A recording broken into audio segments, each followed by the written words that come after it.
Dzień dobry Państwu. Bardzo serdecznie witam Good na afternoon, 11. ladies and gentlemen. Welcome to the 11th session of the Investigative Committee for Pandemic.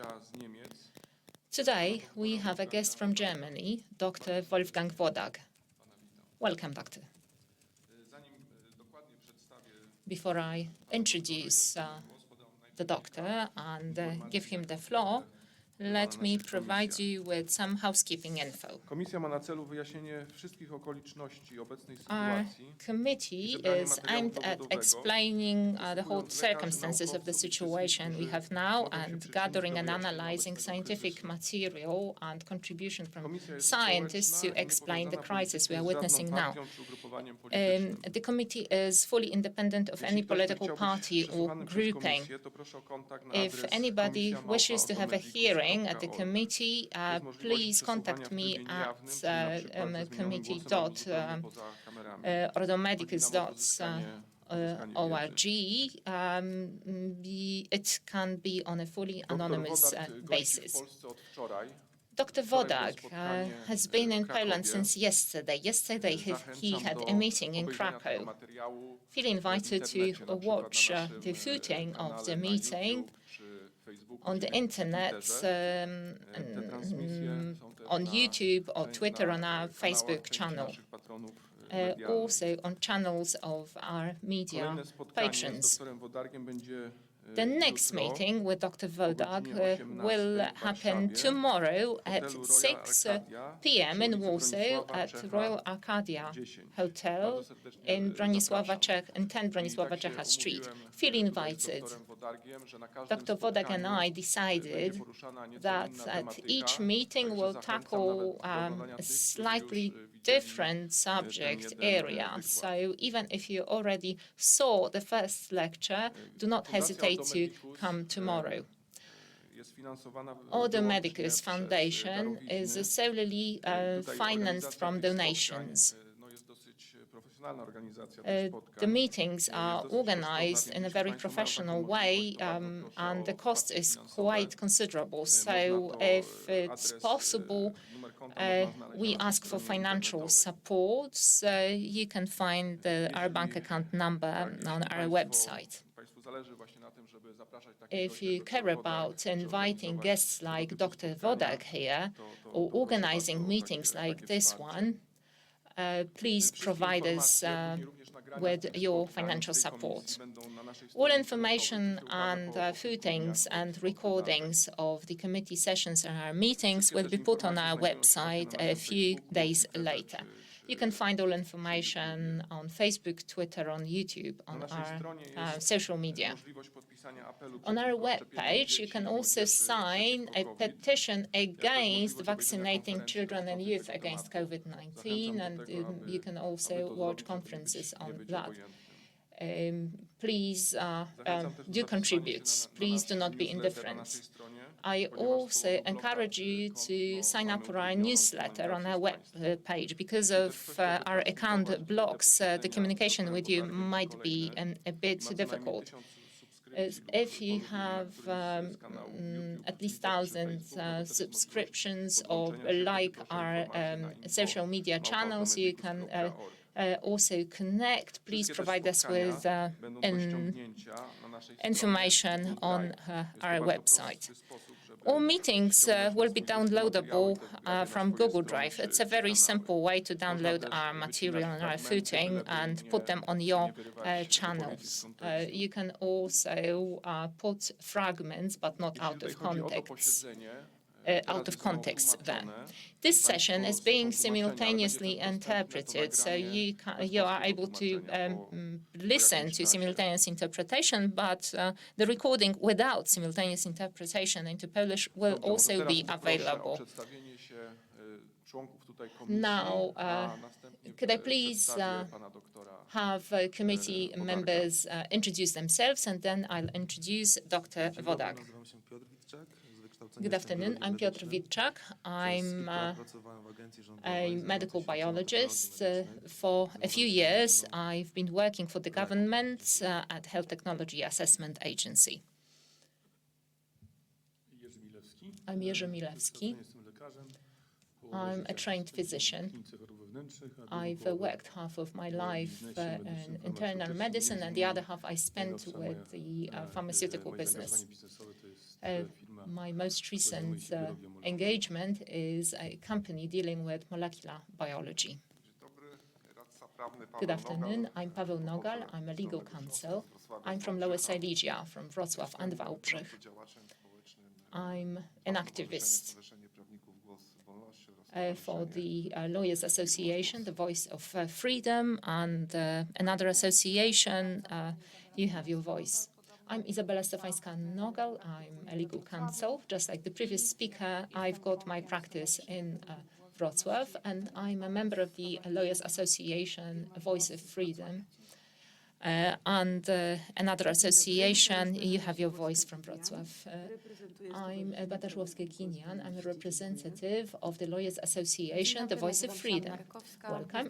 I'm Anna Rakowska. I'm an attorney at law with practice in Pruszków.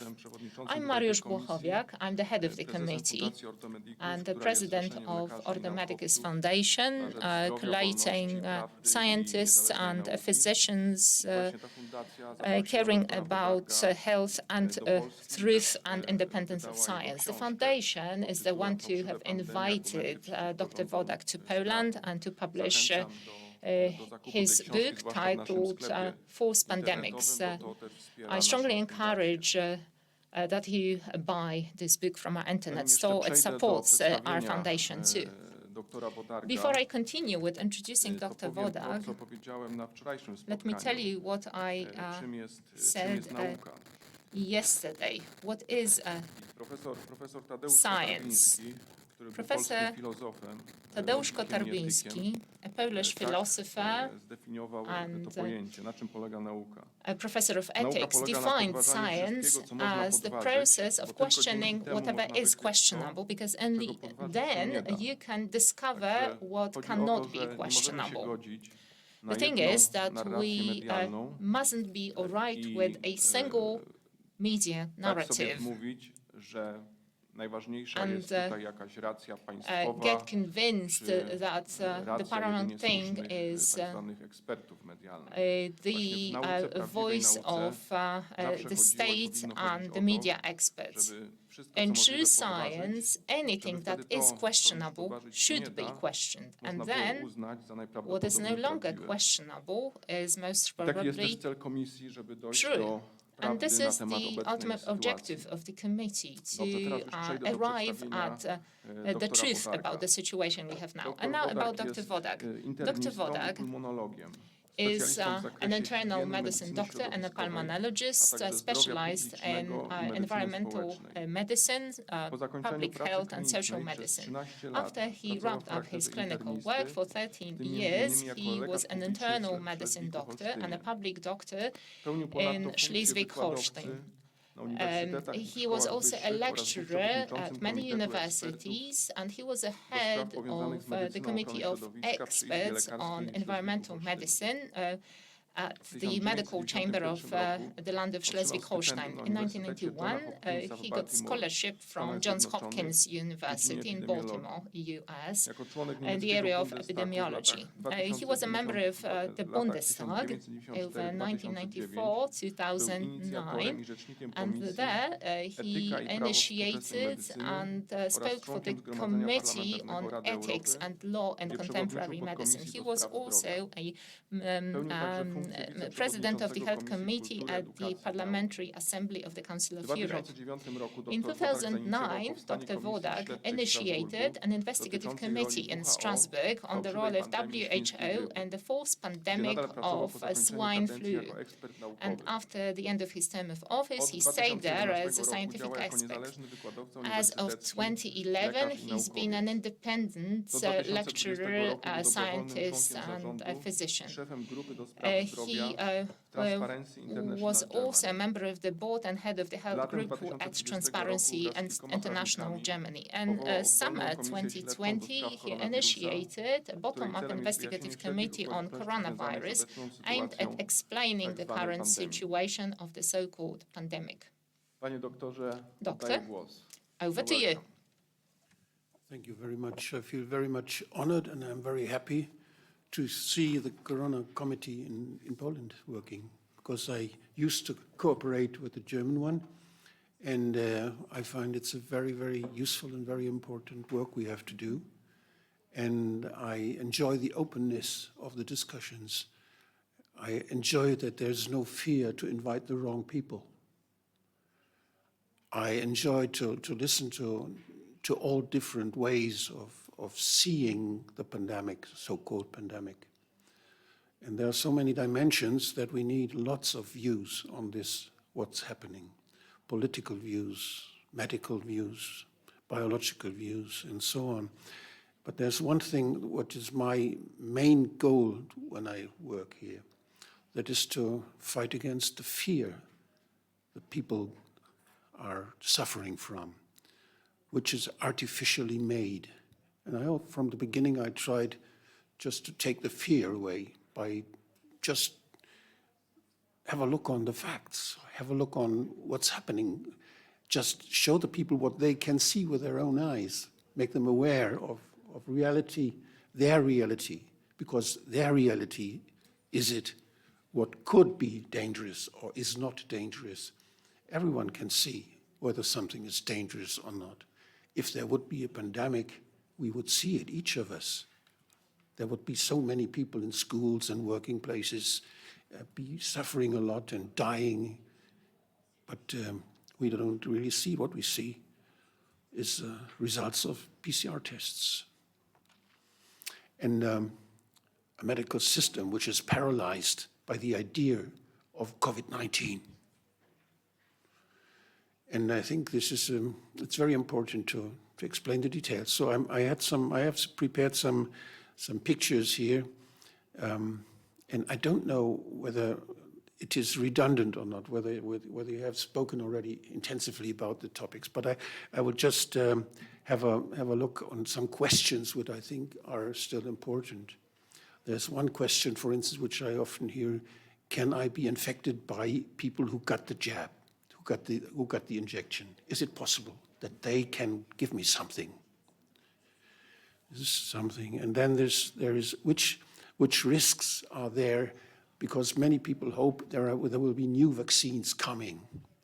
There are only those 4 we have in Germany, and there will be new ones on the market. And the people think, oh, perhaps it's easier with them, and I can wait and take them. And so, what's going on? What is in the pipeline, and what do we think about those new products? This is another question. Yes, and then the whole thing of side effects, and is there any benefit, or are there only damages? Which damages, and which possible benefit could there be? What do we know about benefit and damage? And the other thing is, very often many people say, oh, COVID-19 is not an illness of the lungs and of the respiratory tract, but it's an illness of the blood vessels. So we have to explain such things too. And then what is about immunity? The people, they are forced to get passports, immunity passports. This is ridiculous, because immunity is a very complicated thing which does not fit into a passport. And we have to speak about that too. And then there is, why do those people who got the jab, who are injected, why do they nevertheless get COVID-19? Or they are positive PCR test, or even get ill? And and there's another very important, recent question which came up at the end of last year, because somebody observed that the side effects counted in US gave funny results. There were some vials and some batches, some lots that had many side effects, and others had none, almost none. So why that? If you have a product, it should be stable, it should be always the same, it is on the market, it's defined, and there cannot be such big differences in the effects. And the differences they found out is about 1,000 times difference, 1,000 times more in some of those batches. So why? And then The other thing, which role do they play the adjuvants and all those stuff which may be or is in those jabs. So if you think we could go through those different points, or if you have additional ones, I have many illustrations and many work done on many topics, but I just selected those ones now. So not knowing what you're interested in, I just selected it. So if you want to change the topic, or if you want to change the main spot, I'm open for that. Thank you, Dr. Wodarg, for being here. I'm very pleased to know you. It's an honor for me. And I would like you to maybe start from the very beginning about the origin of the virus, because it's a controversial subject. There is a theory about the lab leak. There is a theory about a natural origin. We have some data on gain of function. Some people speculate on bioweapons. So could you please elaborate on this? And maybe another question to go briefly through the different pandemics, a little bit at least. So this is a little bit what we were speaking about yesterday, both topics we were focusing on yesterday in Krakow. But just briefly. Briefly, okay, without slides. I can do it without Yes, without slides. It's too complicated to switch the program here. So about the origin of the virus, there was a SARS virus, a beta corona SARS virus was there in 2003 already in China, was observed there. And before the beta coronaviruses were known, they were found in bats. They made many excursions in bats in many Asian countries. They found them. And so the taxonomy is very complicated. They are competing who found science the most, and you can find all this literature and with all those subtypes and so on, the clades. And this is a process going on from not only from 2003 when they were first connected with those diseases in Guangdong in China, but for sure the viruses are not interested in Guangdong. They live before we noticed them, and they have already always changed before we were aware of this. And so this is a process which does not happen only in China, but all around the globe. Those viruses, they have a good chance in cold season everywhere, in Australia as well as in Poland. And so if you see the airplanes traveling around the world, millions of passengers each day. Millions of passengers each day. So the virus is globally everywhere. All those respiratory viruses, you cannot prevent that they are spreading globally in this global traffic we have. So what was observed in Wuhan, in a capital with 11 million inhabitants, in a big town, was some few cases, some 40 cases or less even, and some of them were severely ill, and few of them died. And they were connected with the virus, which was made responsible. And the virus was not taken from those patients and put in some reactor put on some cells to breed at the virus and to let it grow so that you have a lot of them to examine. But the virus is just a model in a computer. It was a virus that was defined in silico. And in silico, all the taxonomes had all those viruses. They had lots of them. And this is what Dr. Martin told us in the Corona Ausschuss in Germany. There are patents on sequences of those viruses from 2007. So there are many patents on different parts of the virus, of the different codes and sequences on the virus and how to use them, or what you can make. There are patents on how to make a test from those sequences that are older, that have been there long before it started with the COVID-19. So this is, the story starts in Wuhan, but everything which is the stuff of the story, the virus, the test, the sequences, is much older. So in Wuhan, there were people ill, and in 11 million, you always find ill people with a pneumonia on an intensive care. You always find it. You could have done this in Berlin too, or in Warsaw. If you go there, and if you go in winter to intensive care where the pneumonia cases are, and you test them, you find coronaviruses in about 5 to 15%. This is all in the literature. And you find them in the pediatric clinics, people who are very much aware of this coronavirus. You find that the frequency of infections by coronaviruses is double from influenza. Double. Has always been. And nobody denied it. It was clear. And, but we were not aware of coronaviruses so much because nobody took them serious. Although there was SARS. But why did they forget about them? Why didn't they follow up? What happens with those beta coronaviruses all those years? They had a look on them for 1 year, about 1 year, and then they forgot them. They put them aside. Why? When they were so dangerous. They still existed. You cannot eradicate such a virus. But the virus is going on and changing, developing. Why did nobody observe this and discuss it publicly if it was so dangerous? And what the virus was defined in Guangdong already by a test. First, they thought it was some other virus, even thought of bacteria and sort of different agents. But then there was this sequence with a PCR test made by Christian Drosten. He made this test in Guangdong. And where his test was positive, they called it SARS. They started calling it SARS. Then when they took the test and made it in Canada, made it all over the world, they found some thousand cases.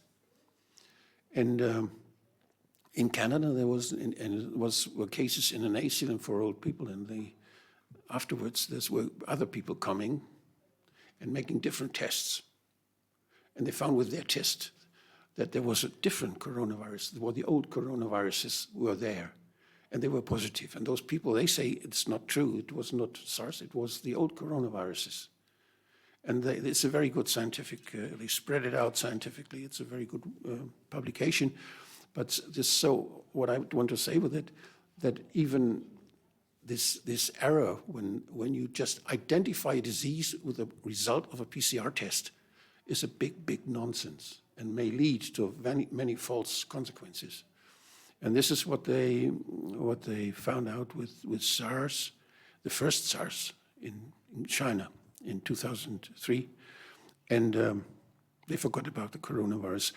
And what they did now is that they again asked Mr. Drosten to make a test in Wuhan this time, and he immediately had a test. For sure, there are even patents on such tests. And everything is in the computer. Everything is in silico. You just go with your computer and you choose some sequences and you say, this is the test. Maybe you can explain what does it mean in silico? In the computer. Okay. Just that it's not in the laboratory, not in the, normally you have the viruses. You have them. You can breed them on eggs, or you can breed them on certain cell cultures. In bioreactors, which grow like yogurt cells, and they are standardized. You can buy those cells, and there you can put the virus or the material with the virus, and then you know that the virus is like this material. They like this bioreactor, and they start growing, and you can amplify them, and then afterwards you can extract them, and you can analyze them and try to get it as clean as possible. Because when you sequence something, it's very difficult to find the right thing, because there are many living substances in such a bioreactor, and you're looking for just the nucleotides of this one virus, and this is very difficult. There are many mistakes possible. But normally we have such tests. We have PCR tests on the market. We have PCR tests for old viruses we knew already, for the old coronaviruses. You can buy them. They are medical products. And this is different to what we have with a new PCR test with SARS-CoV-2. With that, you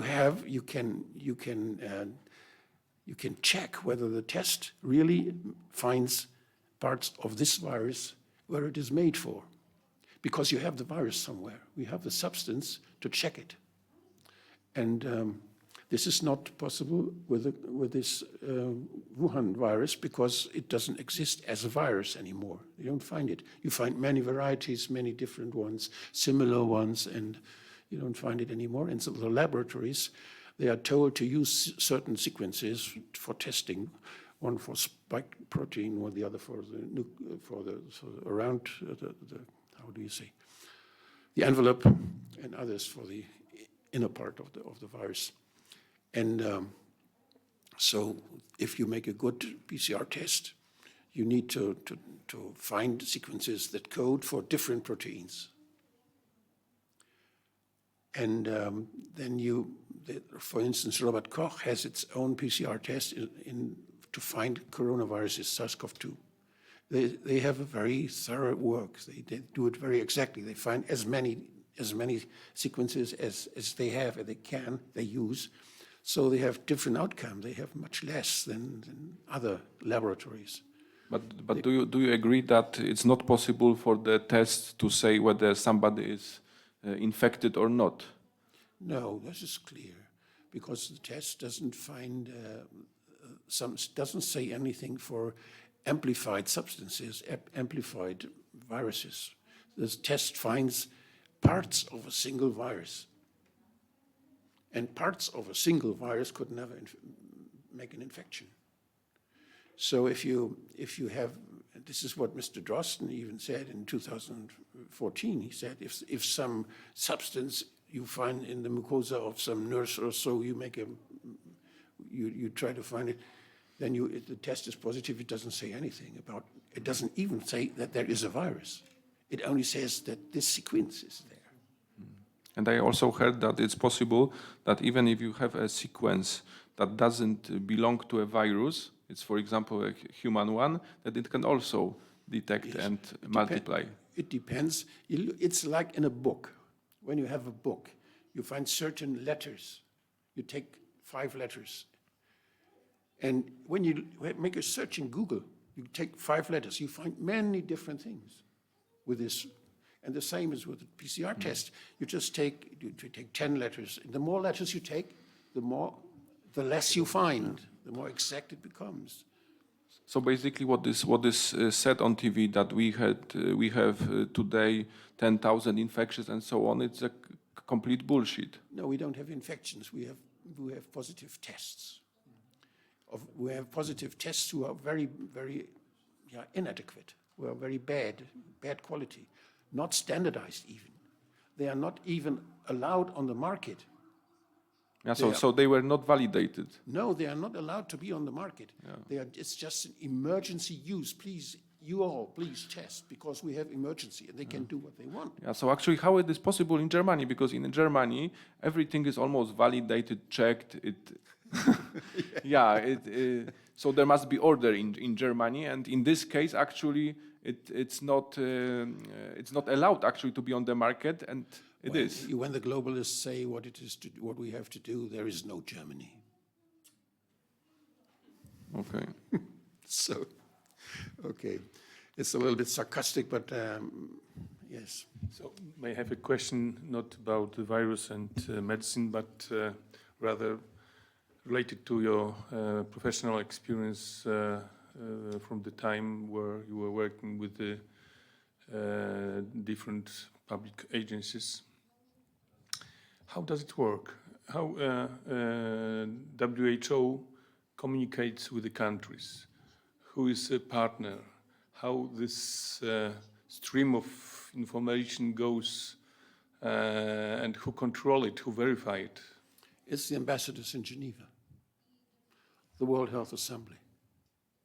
And then there are connections.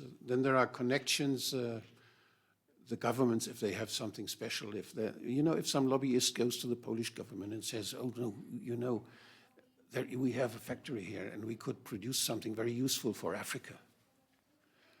Couldn't you tell your ambassador in Geneva that he tells it to the World Health Assembly and he makes some proposal how we in Poland could produce something useful for the world? We will give him 10 million. That WHO gets 10 million if they start working on this. So you are the sponsor, then Poland would be the sponsor for WHO for a certain earmarked program. And it is not because, it's because some lobbyist who wants to sell something, and you are very much after the economy in Poland that it's growing. You want to have good production here. You want a working place and everything. So you tell your ambassador, as a government, you tell your ambassador, please do something. And the specialist makes some proposal, and then it's in the World Health Assembly. Do you know how it goes from ambassadors in Geneva to the governments?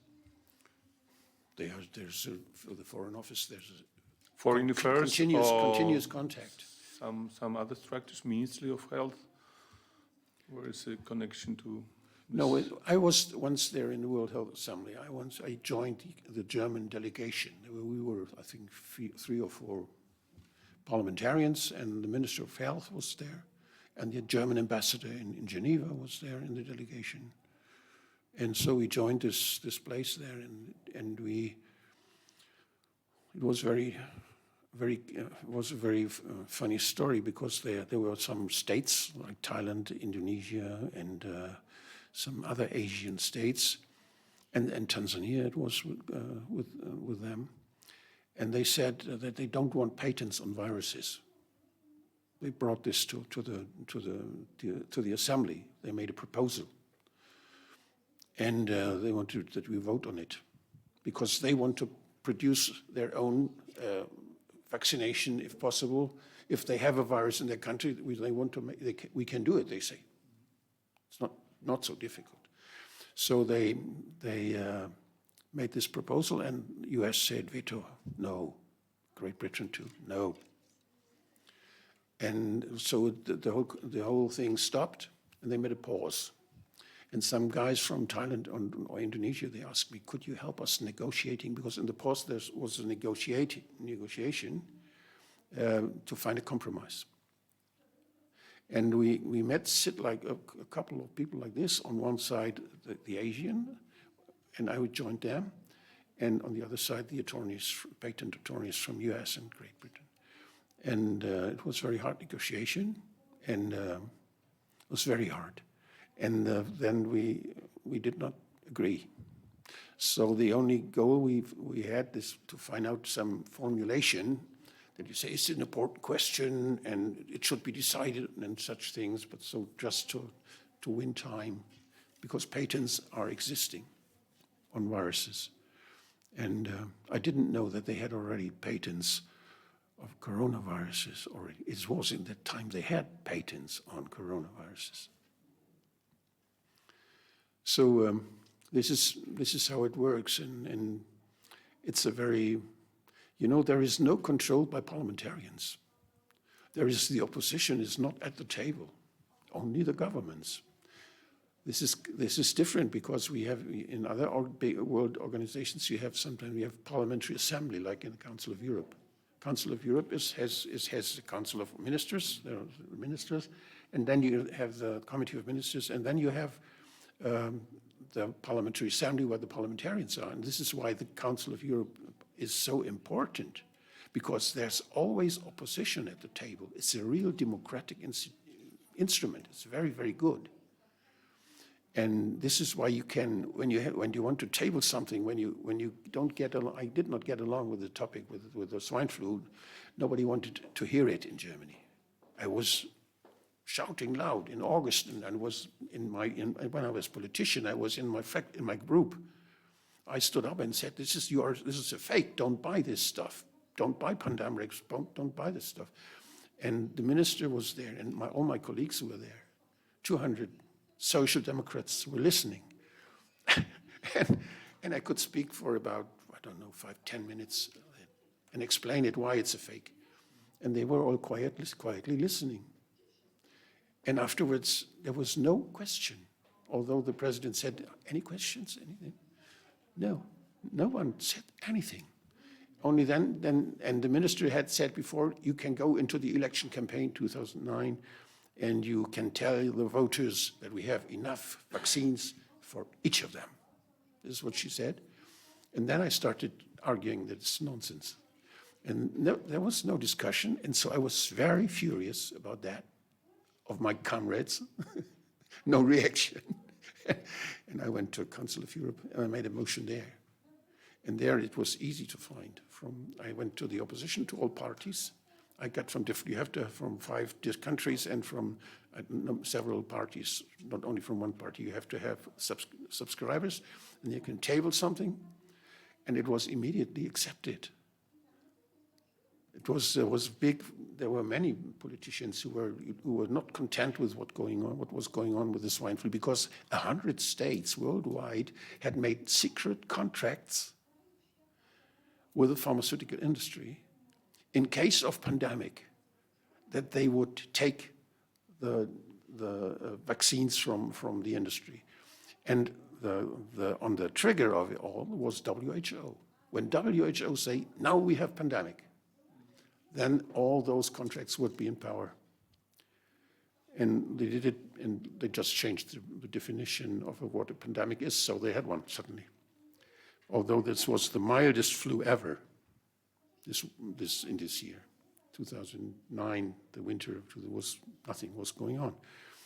But they got rid of they got an 80 billion business, and they got rid of their vials.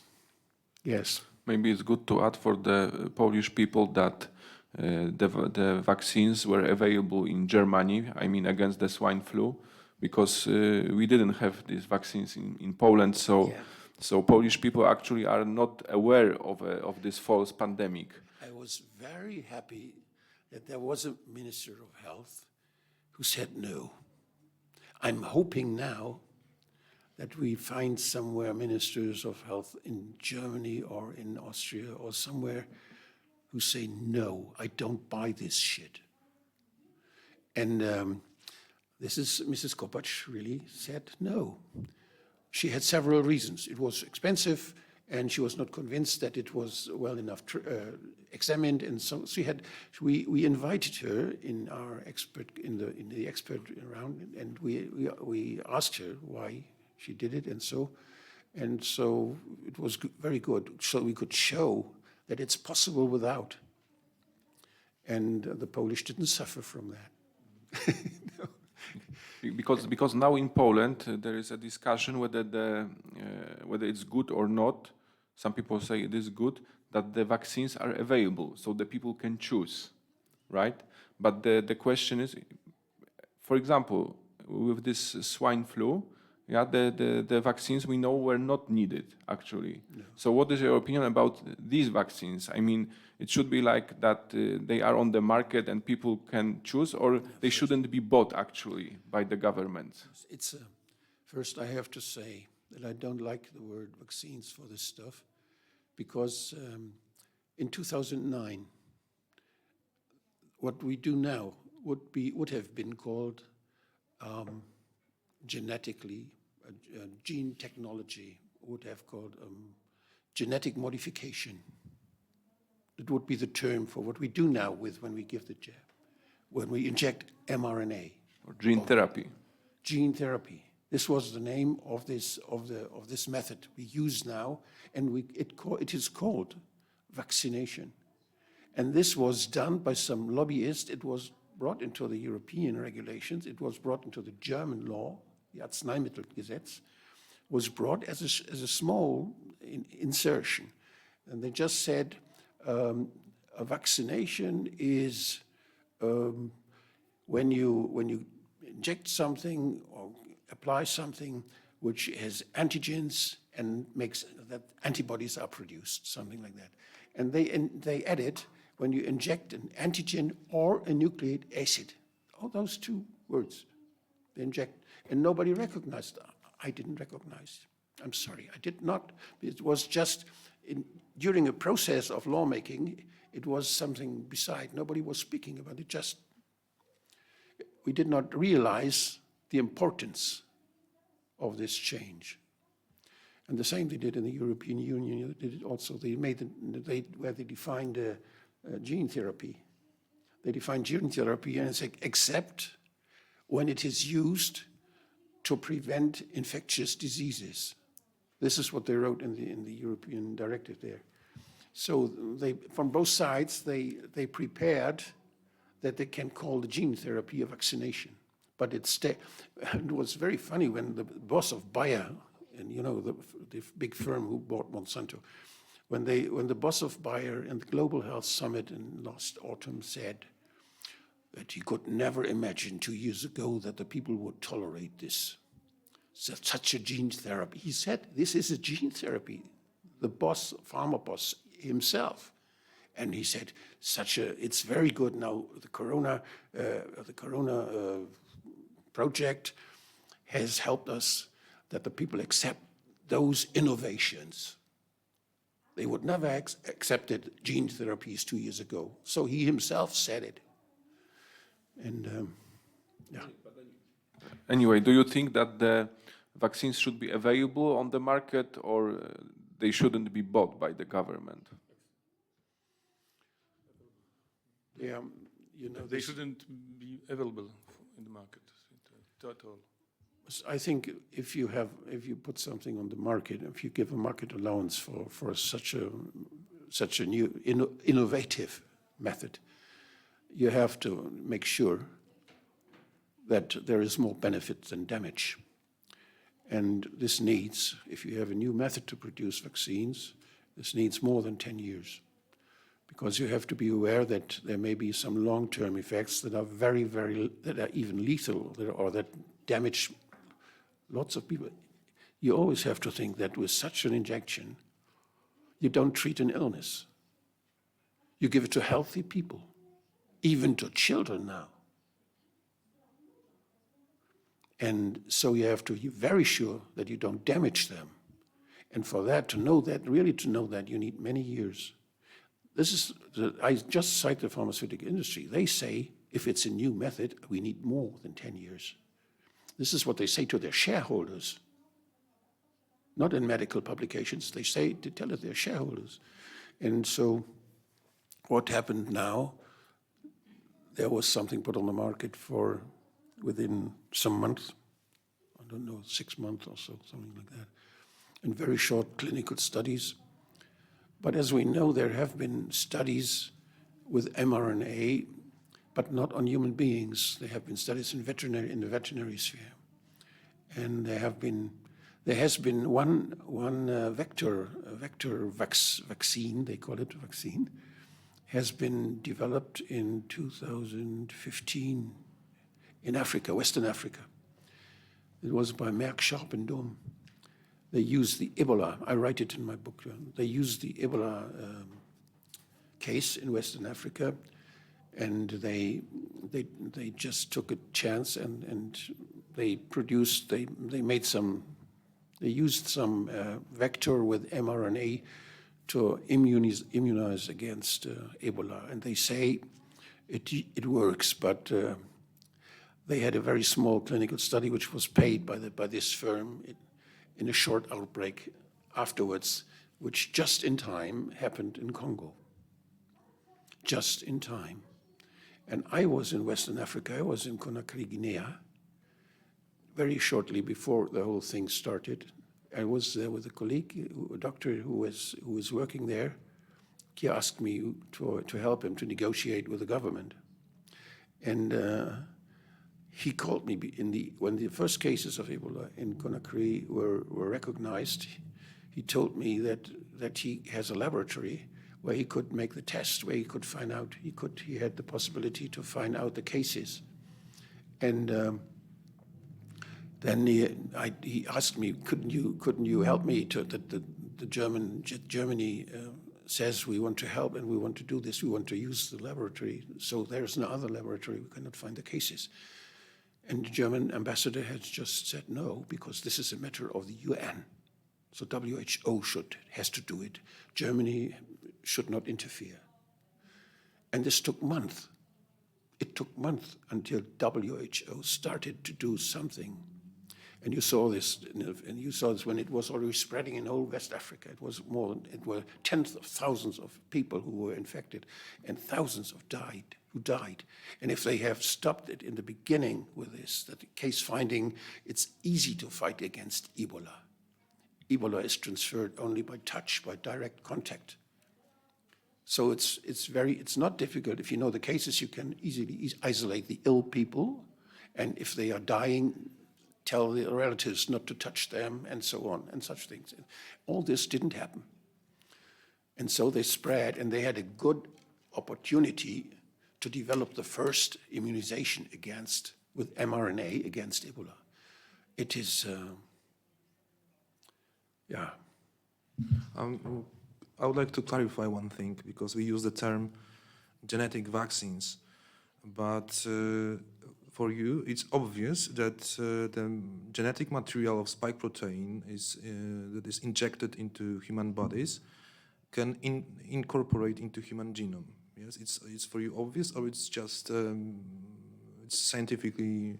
Yes, I distinguish this. You can make something that the genetic material information comes into cells, human cells, and that they do something, that they induces production of proteins there in the cell, and they do it for some time, and then they're gone. This is one thing. This is what the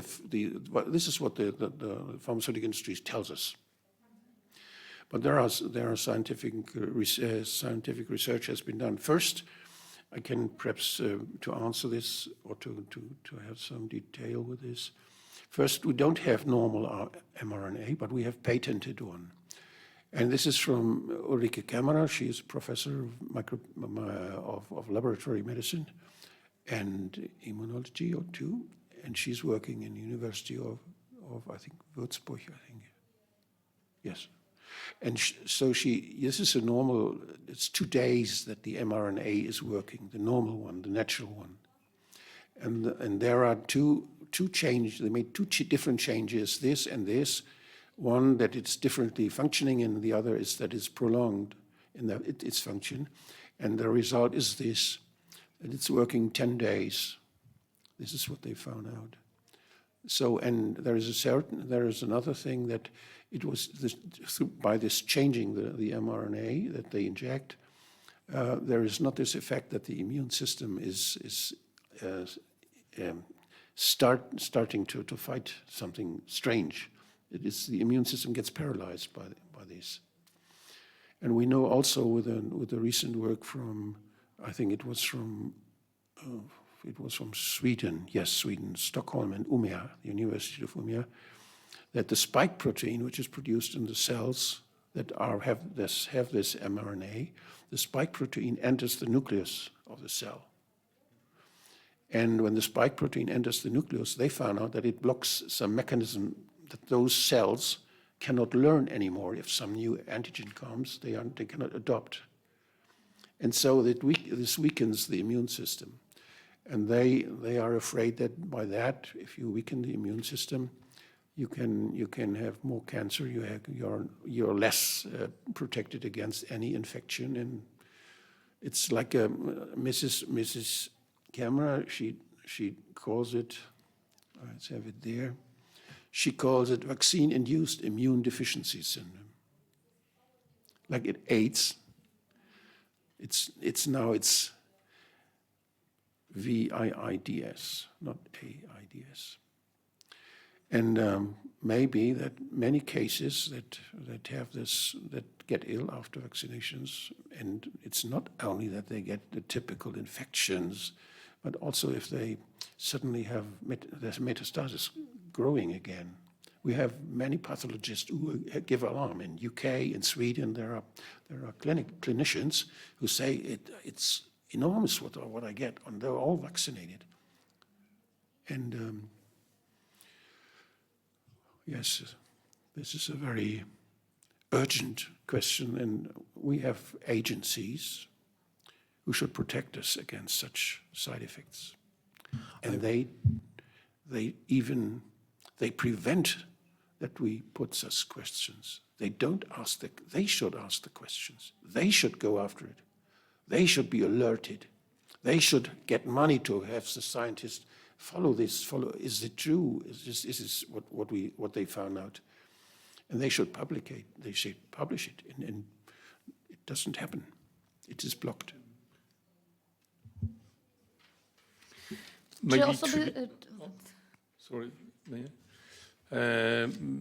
maybe this preparation should be called, to be most precisely, nuclear acid metabolism modificator.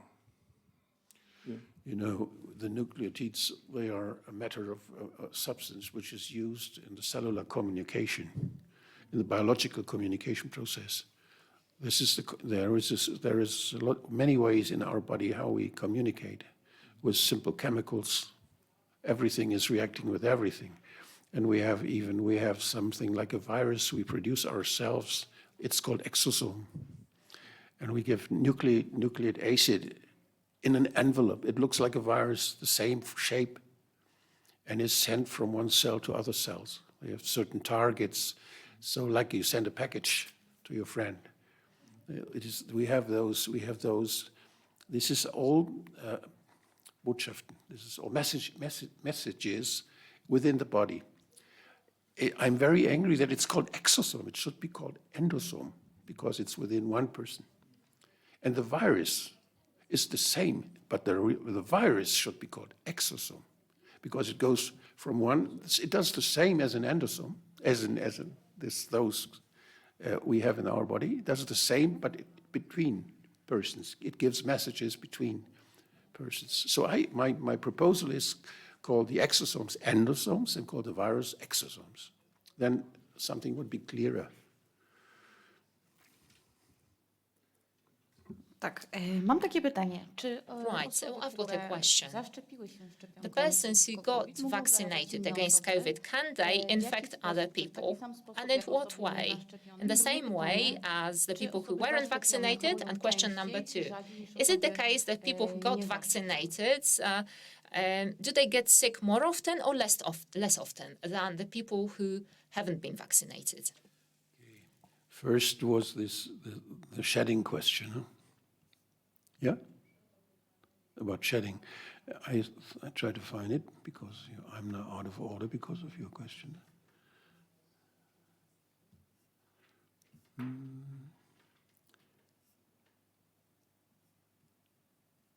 Just a second. Yes, there's the shedding. You know, if you want to have it clear, there are parts of the virus that are produced in our bodies, the spikes.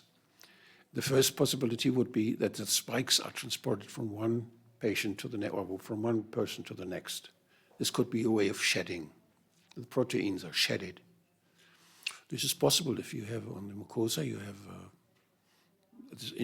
have this process, you have this mRNA in your mucosa cells, and they present those spike proteins, and if you kiss or if you close contacts, you may transport it. But you just think of this is protein. Would be transported, and we eat a lot of protein every day. Very strange stuff we eat, and we are well trained. Our immune system is well trained to distinguish what is dangerous and what not. So a protein would just be digested. I think there is no danger from spikes that are shedded. But I think that the nanoparticles may enter, maybe if they are in the blood, maybe they also are in the liquids, or in human liquids, in the lymph and in other liquids perhaps, and they succeed to get out again. You can be vaccinated on your surfaces. I don't know what this does. For me, it seems very, no, I'm not afraid of that. But there's one other thing, and this I'm really very cautious, because we have vector vaccination. We have vectors, and those vectors are viruses.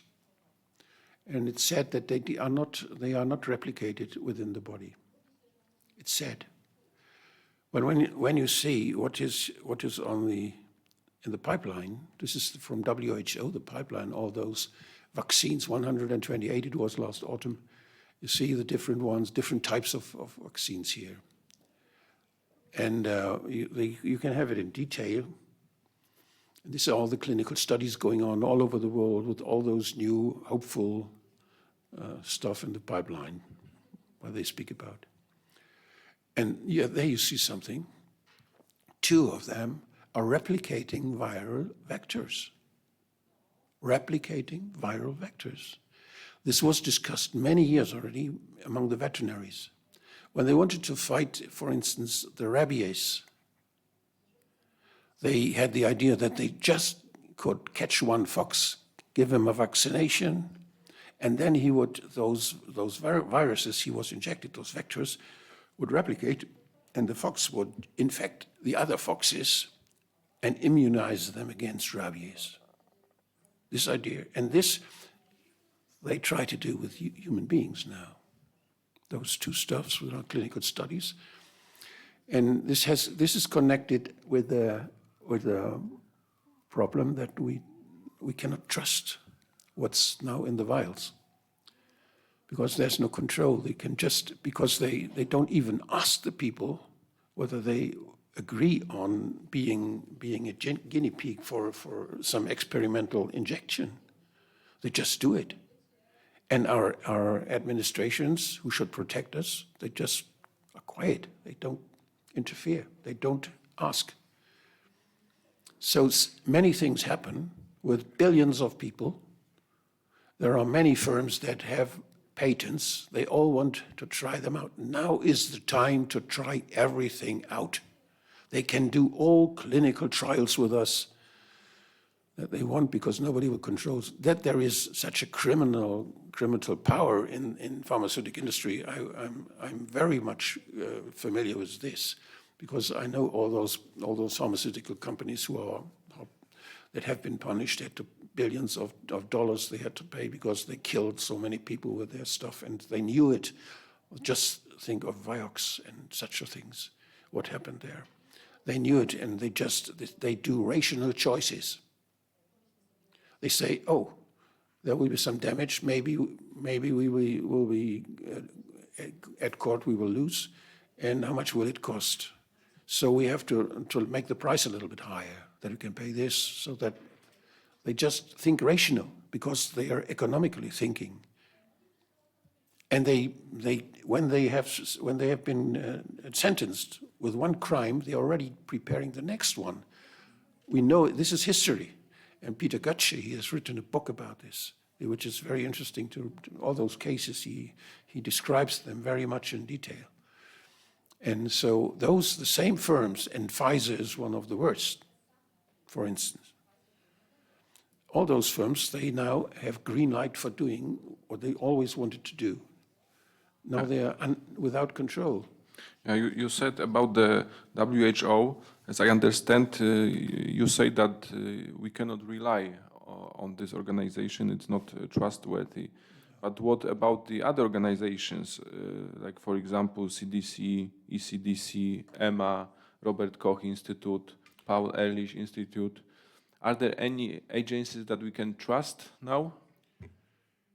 What is the agency? The agency is some boss. And there are many good scientists working in all those agencies, very good scientists, very skilled people, who are on congresses, who have to discuss with other scientists from public, and the whole world of science is coming together, and they are with them.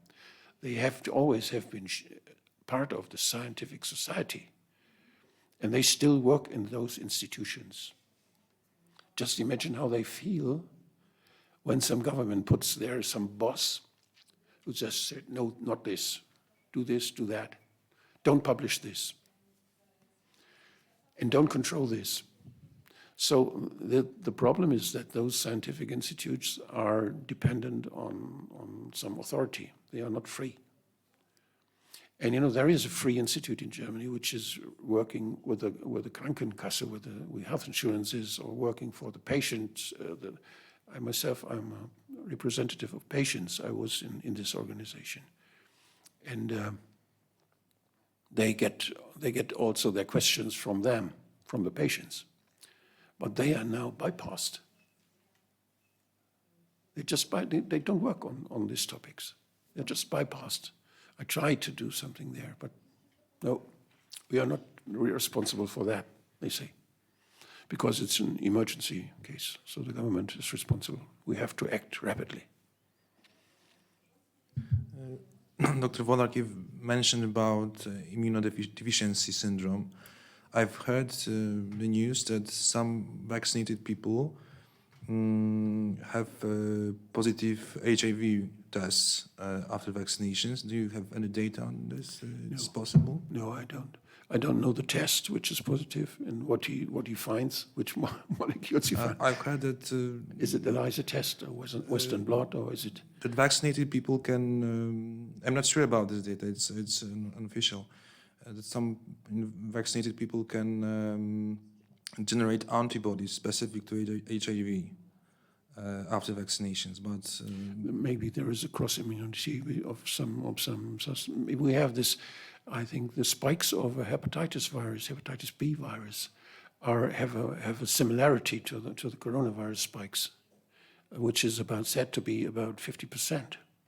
So maybe there is a test that is positive, and so or the immune system develops some competence which makes a cross immunity. This I don't know. even some countries halted vaccination programs because they suspected some relation between vaccines and HIV positive results, but we don't know what HIV really is. I think there is this, what we tested there was already, I was not aware of this when I had in my public health institution, I had such a place for counseling people when they were afraid of getting HIV and I was making tests also with Robert Koch Institute there to find out whether they're positive or negative. I was not suspicious. And so I think now and Mr. Köhnlein, he wrote the book Viruswahn, and he was very Virusomania. He was very early aware of problems there, and I think he is right in many respects. It's convincing me really that there already something happened, and Mr. Fauci was involved too, which we know more and more about all this stuff, and. I have HIV positive tested. I know HIV positive tested person from my work, from my former work, which is now 30 years ago, and they are living well. Okay, so if you can get back to the politics and communication, do you have your own idea how it could happen that a pandemic of positive tests is accepted by governments as a pandemic of viral disease?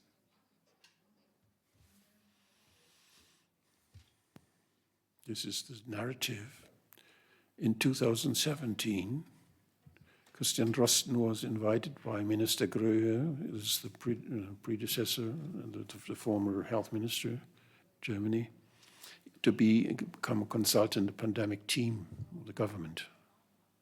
There's a special committee for consulting the government concerning pandemics, and he was already invited in 2017.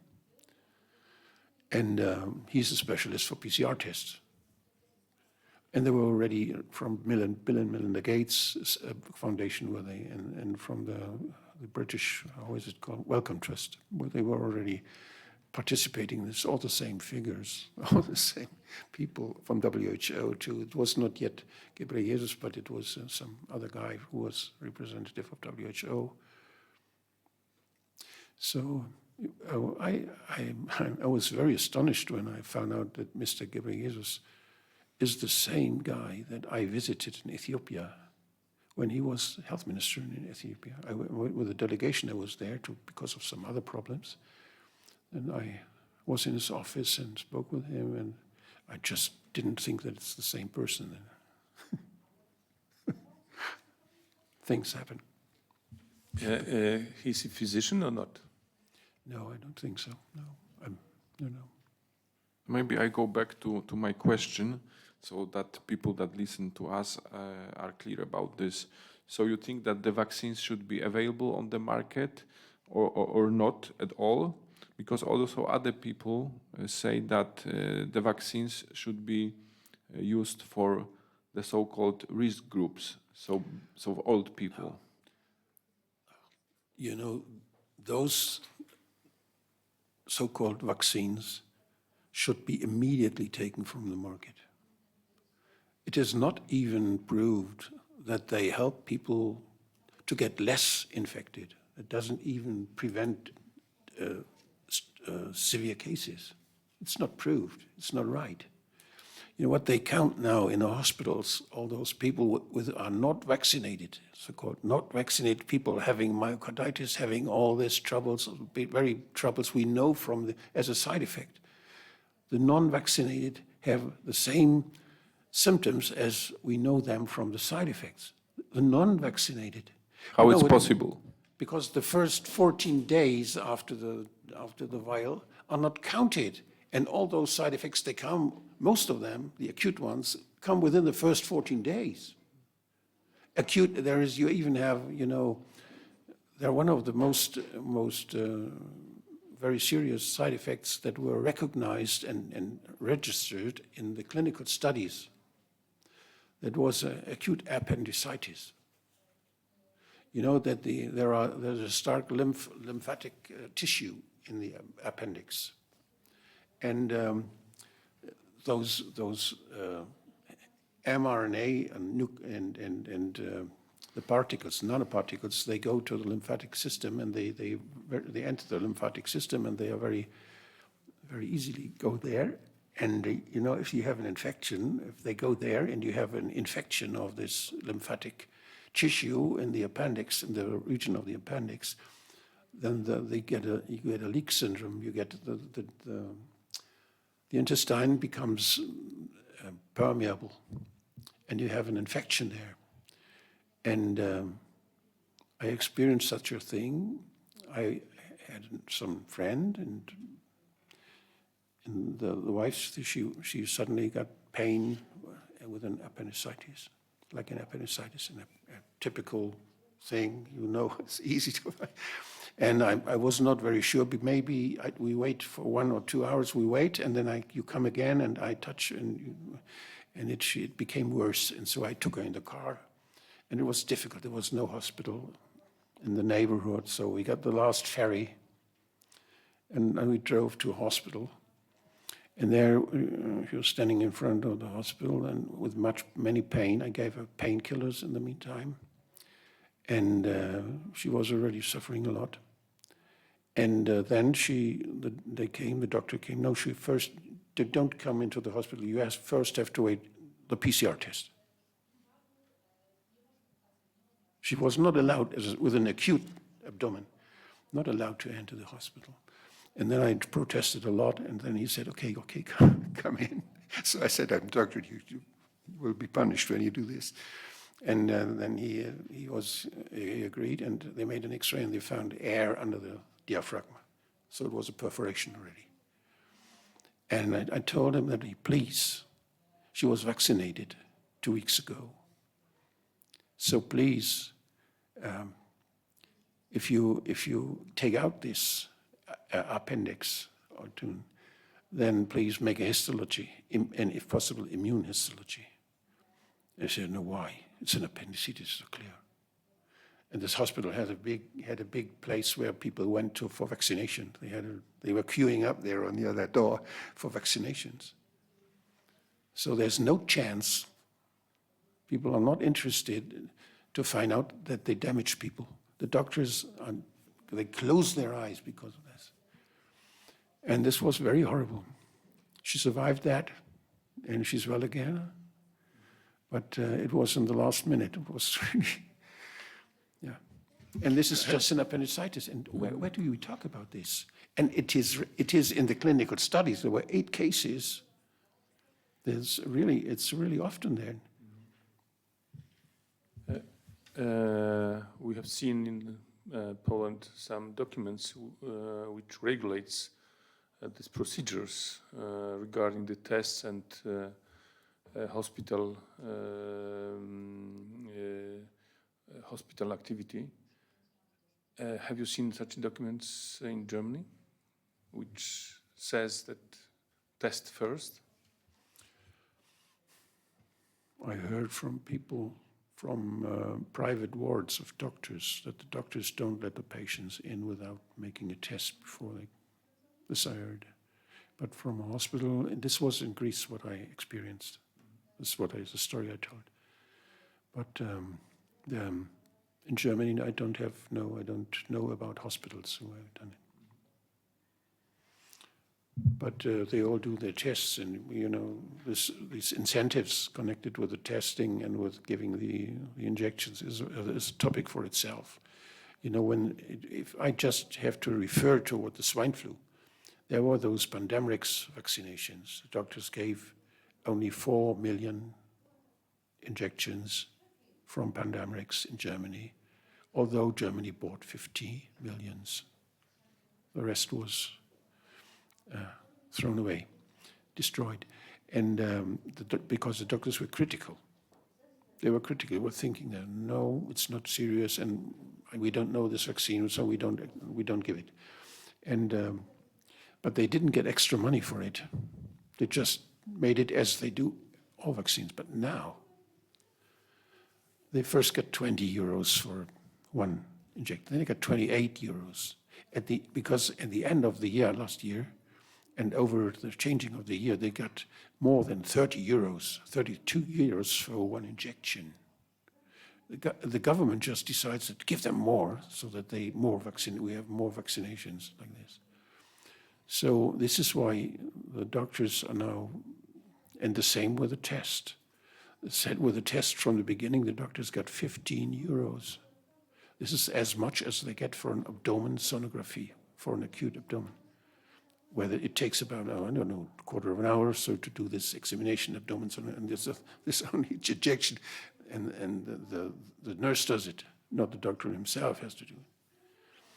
So they earn a lot of money, and the whole the medical system is extremely bribed.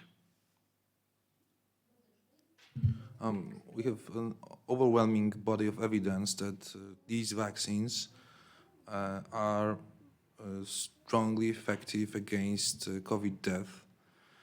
From the randomized clinical trials, we know that these vaccines were not proved that they reduce the risk of death. But how it's possible that so many studies, observational studies, show that these vaccines are really effective against COVID death and severe course of the disease. But the mortality in 2021, COVID mortality was even higher comparing with 2020 as well without vaccines. The purpose of all this is to frighten us. And they continue frightening us when they have to recognize that you get it infected, although you get this so-called vaccine. They say, yes, it is like that, because there is a new variant, and we have to have a new. You have to have a new one because it's always changing. It's very rapidly changing. So we have to shorten the distance between the injections. That you have to get more boosters and adapted boosters to the new variants. And this is the story they use to go on with frightening us. And On the same time, they need the pharmaceutical industry that they produce something to do against this. And this is a cooperation of political interest, which is misusing us by paralyzing society with fright and fear, so that they can do other things they want to do politically. We are all the normal regulations, the courts, everything we normally know as Democrats where we can ask questions, the media, everything that makes the democratic society function. And we are democratic societies, and we functioned more or less good. But this all is switched out. There is no feedback. They say what to do, and the feedback is cut. All the mistakes can be done. And we get more and more frightened by this. And this is what happens. And so it does not matter at all results of clinical trials. They just invent a new story. The regisseur of all this is not a virolog. It's some company, some public relation company, some company which making such plans. How can we paralyze society? And if we don't have the virus anymore, they will have something new to paralyze us. Some cyber crash or something like that. Or some war. They used to do it with the wars, but it's too dangerous. Powiedział pan, że jest to You said this was a medical experiment. What we often hear, though, or what the mainstream media typically say through the voices of their experts, is that this is no medical experiment at all, because these substances have gone through phase 1, 2, and 3 of trials. Now they're in phase 4. But phase 4 is not subject to these very restrictive regulations, so this has all been tested thoroughly in the first 3 stages. So these are the arguments we are being fed. How would you comment? This is the new method is clinical studies to telescope them. You know, a telescope, you can make this, make it very long. And the telescope, what they mean is push it together, make it short. So we have all phases in the same time, phase 1, phase 2, phase 3. And if you see this data, this is the data from the VERS. It's the original data. On the left side, you see the batches, the number of the batches of the lots. They have different names. They are on the left. And up there, you see the states of the US, more than 50 states. And you see then the number of cases, side effects, serious side effects in the single states. And suddenly you have some batches where you see lots of side effects and very serious side effects. And others you see nothing.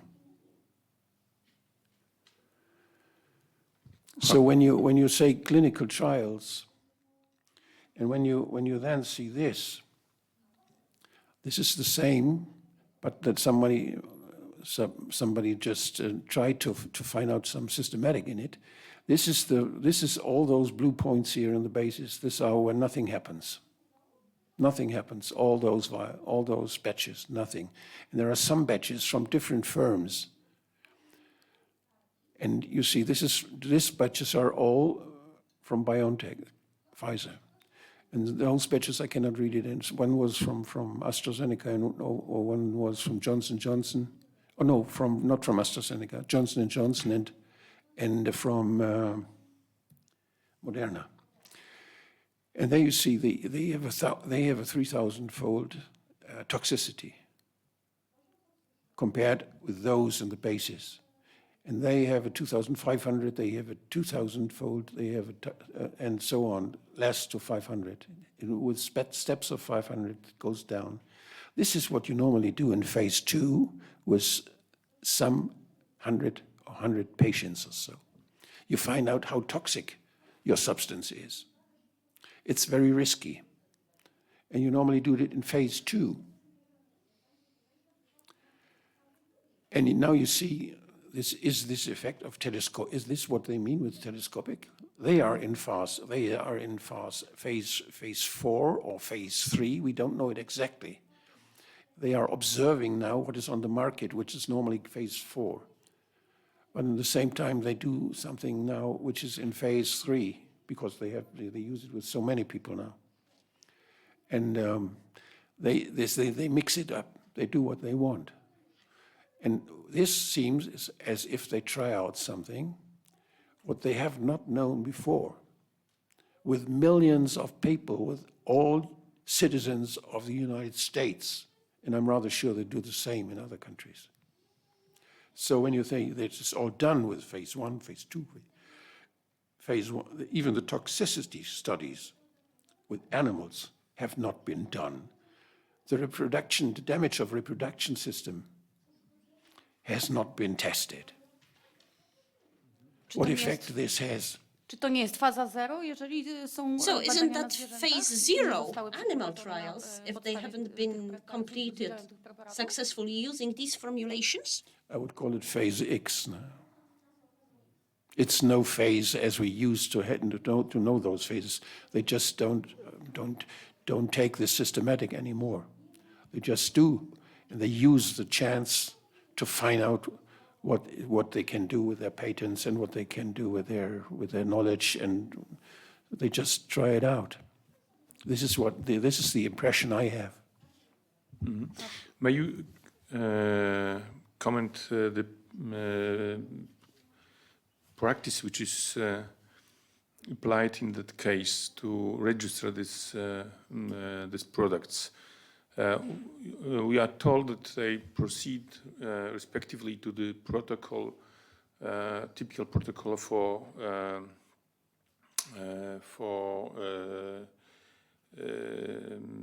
vaccinations. But do you think that it's right? It shouldn't be the different protocol, not typical for the vaccinations, but for some other products which we have here? For gene therapy? For using Yes, you know, I was in Robert Koch Institute. I was as a patient representative, also in a group that is shaping the regulations for genetic testing. So, and genetically modifying during therapies, and so we have discussed a lot about those inborn defects of enzyme defects, where children die when they don't have a certain enzyme, and there are certain the most expensive gene therapies, although they don't change the genome. They also just give some nucleotides and DNA or some RNA they give, and this is afterwards it disappears again. It is not clear whether it can be inherited. We don't know it now. When they have certain enzyme defects, and each case of this gene therapy is very well examined, and the alternatives are very well and very transparently demonstrated. And now we have found out even that it doesn't last. They thought they could help those children forever, for life, but now they are more and more skeptical. And I've got results from this German office, which is critically analyzing the benefit and the damage. The IQWiC, they just said something that maybe the conservative therapy, just replacing what they cannot produce themselves as the alternative, is perhaps better than changing their genes or changing their genetic functions. So this is a very severe question normally, whether we use such techniques in human beings. And now they call it vaccination, and vaccination is a good thing. It's a matter of definition. Yes, it's a matter of definition, yes. If you just, and you know, those institutions setting norms, defining medical entities, medical things are very, very important. They are the key institutions because of when we want to communicate in science. There is this, the Pharmacopoe, which is in Strasbourg, and it is run by the Council of Europe. And they try to define everything from pharmaceutical products there. And they define what is an organ and what is a tissue. Such things they define there. Because you know, if you take part of a liver, you can transplant it. Is this an organ transplantation? Is it tissue? So they define such things. And this is just when they defined vaccination. There should be big discussion. There should be very big discussion. And I didn't hear any. It was secretly done. Yeah, but it's important because we need to know what protocol is used for registration of these products. Yes. If they use the protocol for vaccination, so... This is why it's so easy now to do it, because they just call it vaccination. They have a different regulation for a vaccination than you have for gene therapy.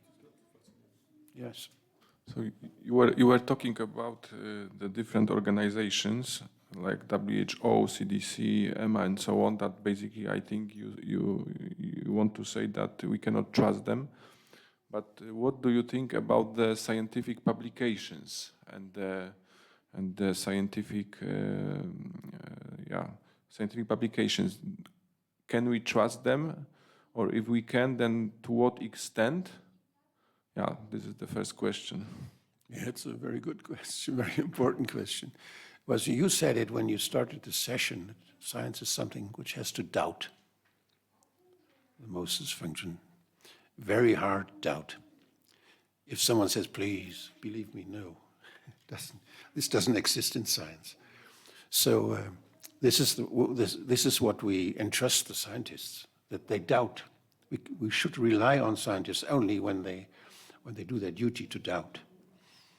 So this is, and now we have a long, long period already where science was just bought. And this is a long story. The independence of science from politics, which was in the Eastern states, the politicians said, in the communist state, the politicians said what the science should find out. And in the Western states, the people with money said what the scientists should find out. So there is a big influence on science from politics sometimes. As we see it now, it's again from politics. But no, it's not so clear because we don't know what is politics and what is money. Now it's difficult. It's mixing up. We call it corruption. And there's corruption, there's a corrupted science. There's an institutional corruption in universities, in scientific institutes, because you just look at the sponsors. You just look who becomes professor. If you want to become professor in a university, the first thing you have to show how much money you have attracted from somewhere for your science, and whether you're good in attracting money, because the university has no money. The university wants to become famous, wants money publications, wants to have spin-offs. So they have a function. And if you see the Lisbon contract, and you see what the European Union is, it's a science-based economic space. It's an economic space, a science-based economic space. So science is a means for economics. It's already in the definition of what we are, European Union. And this is a secondary interest. And scientists should not be influenced by money. There's no truth when there is such an influence. We cannot rely on it. We only can rely that we will earn money with it. It's the only thing. The scientist finds out whether you can earn money with something. And this is maybe some useful thing for somebody. But whether it's healthy or not, there are many things that you can earn money with that are not healthy. Just think of smoking. I have also another question that many people ask, basically, about COVID-19. Is this a new disease? Is there any evidence that this is a new disease? Because many people say today that they suffer from COVID. Almost nobody says that he suffers from influenza, for example. And some people say that they were so sick as never before. Or some people say that they lost smell and taste. Yes. That didn't happen before. So my question is there any proof, or what do you think? Is this a new disease, that it is something special with this COVID-19 that it didn't happen before? If you want to find out such a thing, there is an easy way to do. You just compare what has happened in the years before. What was there in the years before? What you can compare. How was it before we spoke about COVID-19? COVID-19 is just a name for something.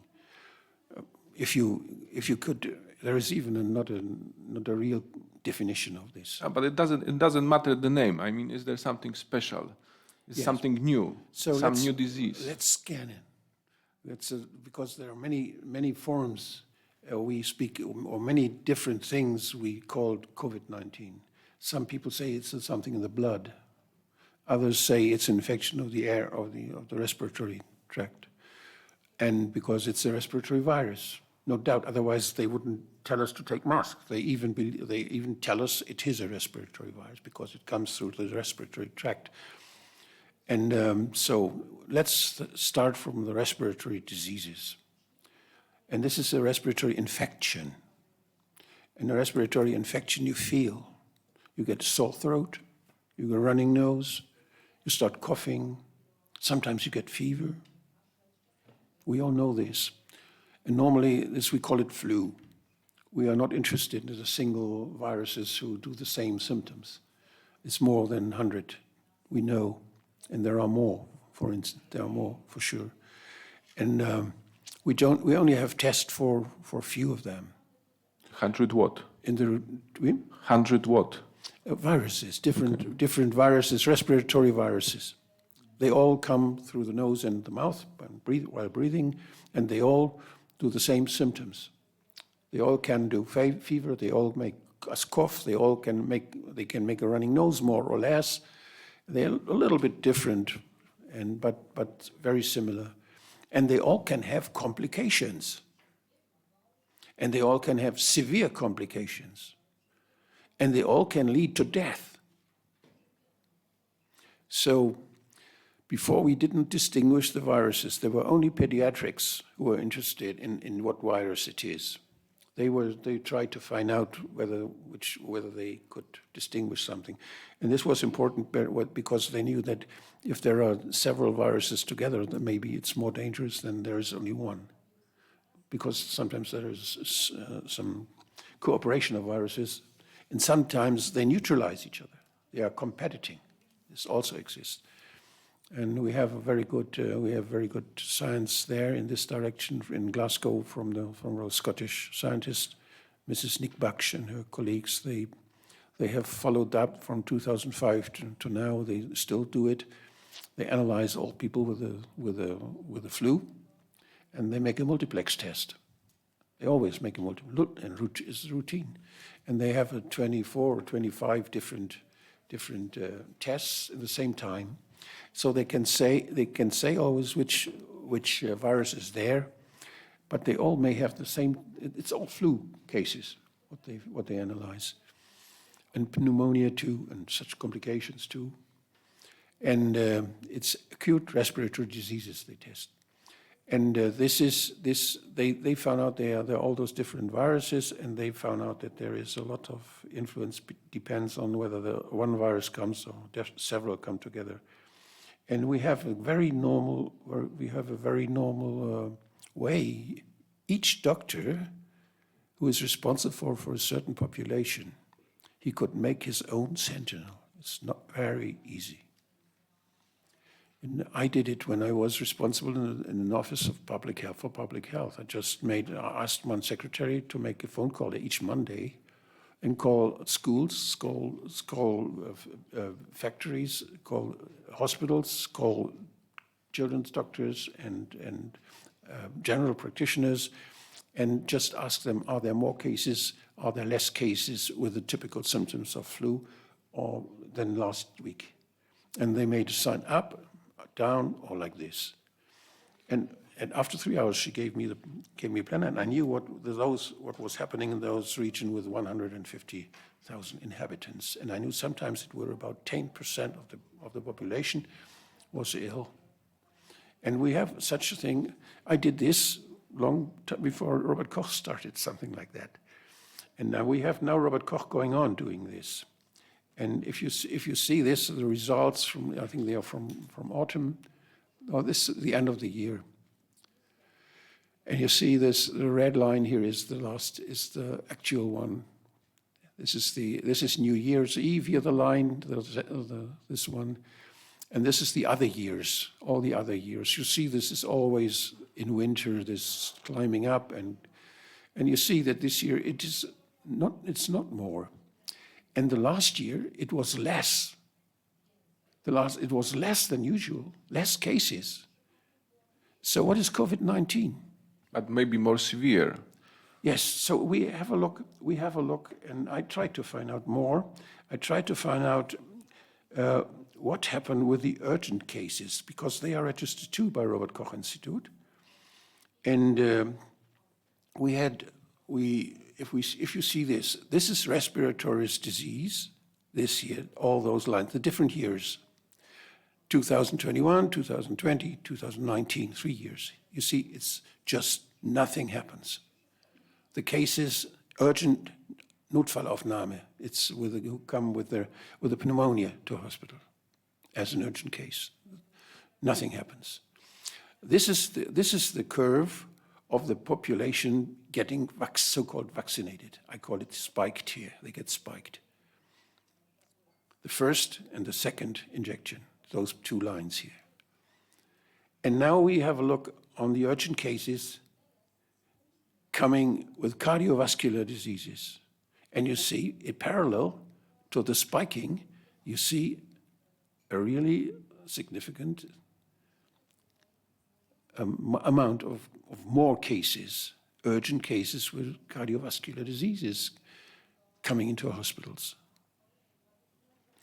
And then we have another one. We look for neurological acute cases, like strokes and such things. And you see, it's going up. It's really going up. So no respiratory. So what is COVID? This is the effect for sure. This must be the effect. It's all parallel to people getting the jab. And before it was not. And if you see all those cases from Robert Koch Institute, those observations, we also have the clinical, 72 clinics in Germany that regularly all the years, always the same clinics. They tell Robert Koch Institute how many patients come with an acute respiratory disease and stay because of that more than 6 days. At least 6 days. And you see this, and you see there is nothing going on. There's much less the last year, and there's much less, and there is nothing irregular. So what is COVID-19? Okay, but I will make an example. A friend of mine, he called me and he said that he's not vaccinated. And he said that he is now so sick that it didn't happen before, that he's so sick. Another friend said that he lost his smell and taste. Yes. So my question is, even if in the statistics, it's let's say the same or less, so is there something special, maybe from your observations or from the observations of the doctors in Germany, for example, or you also listen to people? So is there something special, like a new disease? Maybe it's not because of coronavirus, maybe it's from one of the 100 viruses. It's also possible, right? So how do you answer to these objections, let's say, that to the people that claim that there is something something new. There are facts we can register the best with such monitoring things where we always ask the same people, ask the same institutions for the same questions. So you know what is changing. You can compare. It's more. If you don't have this, you cannot say it. Because you have the attention bias, which is very, very strong. You know this by Václavek, Paul Václavek, you know, it's a very, very interesting story about scratches on the window screens of cars that suddenly were observed in Seattle. And there were scratches and nobody knew where they come from. And it was in the newspapers. And there were theories, it was about radioactivity or a new material they use on the streets or something. And there were just big discussion. Have you seen this? I have looked at my car.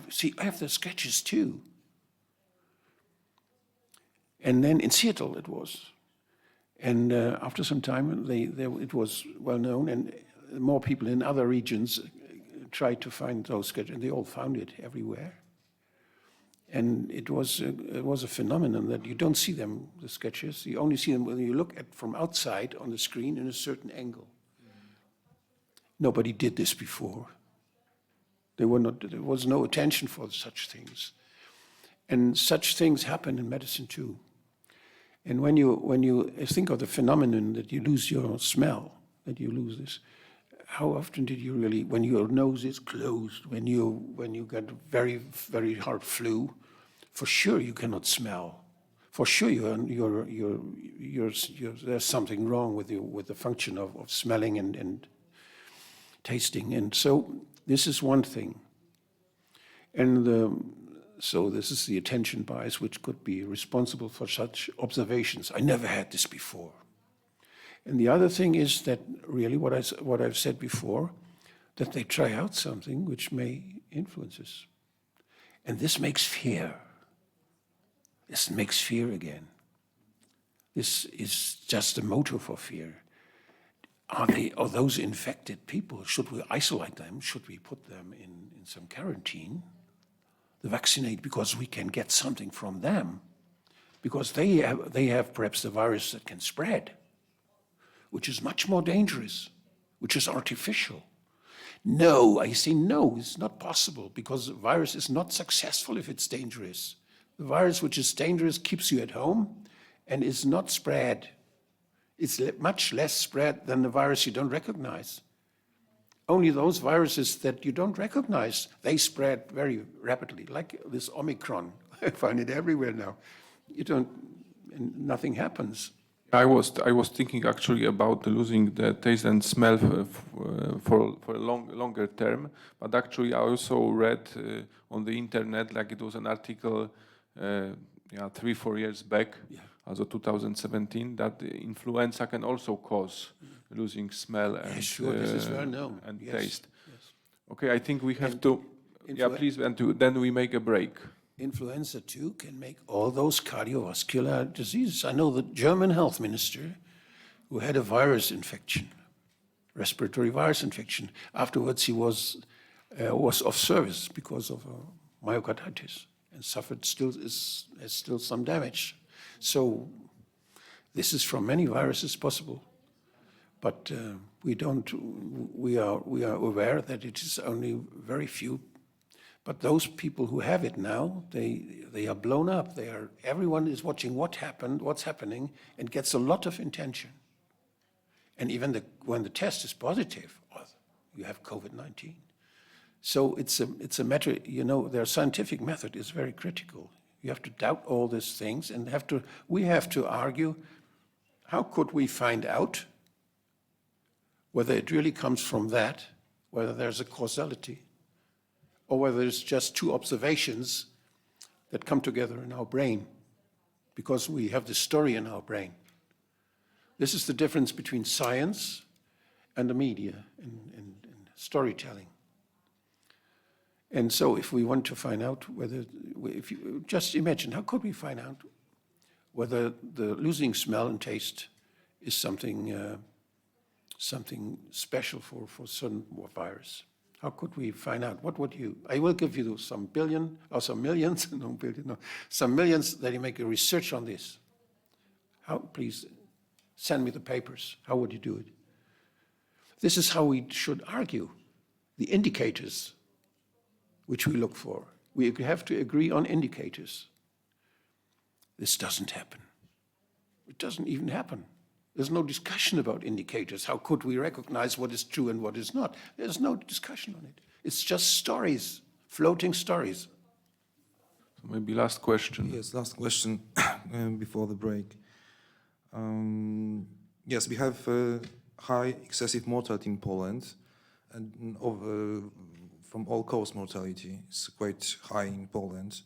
In Germany, as far as I know, it's about 7.5% more people died between March 2020 and February 2021, when Germany suffered its first two waves of the pandemics. So this narration is like that we have excessive mortality, so the situation is extraordinary, so the virus is dangerous. But in your opinion, what is the main cause of excessive mortality in Germany? Because the Germany has quite low excessive mortality, but in the second wave there is an increase, yes? So what's your concept? Yes, we have an increase. In 2020, we had two waves. The first was the first lockdown, and it started after when the lockdown started, when the whole flu was already over, when the cases were going down. But the lockdown started, and then the mortality came with the lockdown. So this is one thing.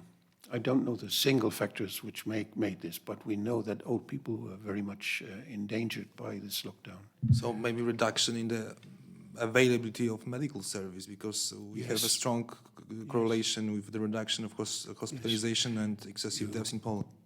You see in this graphic, I think you can see it in one of the graphics. I can just have a look. No, not this one.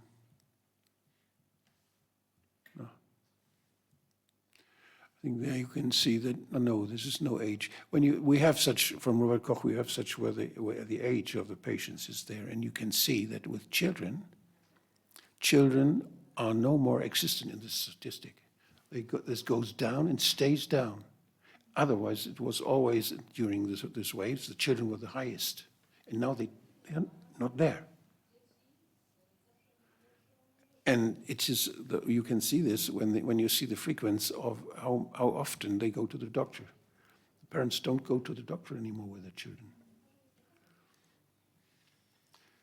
And this may result in something that is not treated, that should be treated. And the most important wave of lethality, where most people died, it was started in autumn 2020.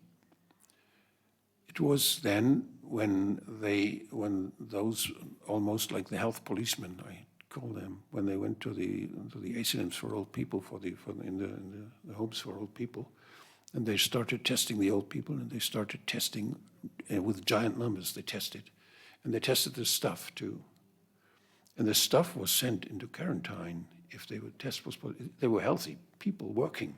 They were working. They were not ill. And they were tested positive, and they were sent home. And the old people didn't get to drink. The old people were alone. Even the relatives were not allowed to come and help. They killed the old people in that time. They killed them. And those stuff who remained there was negative test. What should they do? They didn't manage this situation. They were responsible for all those old people.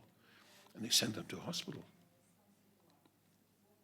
And in hospital, they got a positive test, because it's got a lot of extra money for positive COVID-19.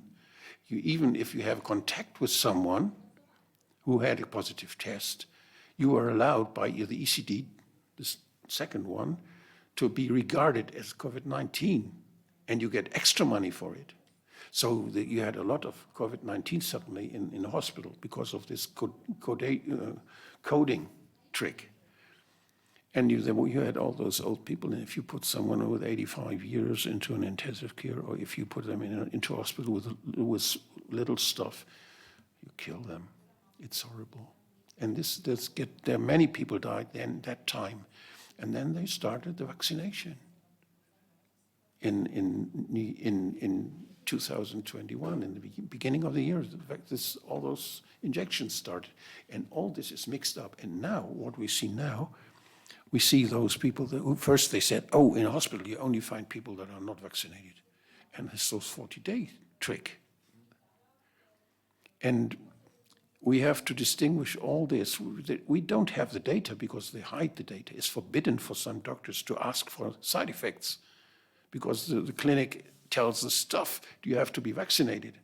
So it's in the head of the staff and of the directors that you should not, that you should be blind for that. And if we're blind for that, there's no science, there's no data, there's no... So... Okay, so really the last question before the break. Yeah, but it's right time to ask one of the most important questions. Do we know really how many people suffer from COVID-19 disease and how many people died because of COVID-19? For me, COVID-19 is a story. And many people died because of this story. But not because of the disease, viral disease. I cannot define a disease, COVID-19, when I know all this, what we spoke about. That was my question about the definition. Yes.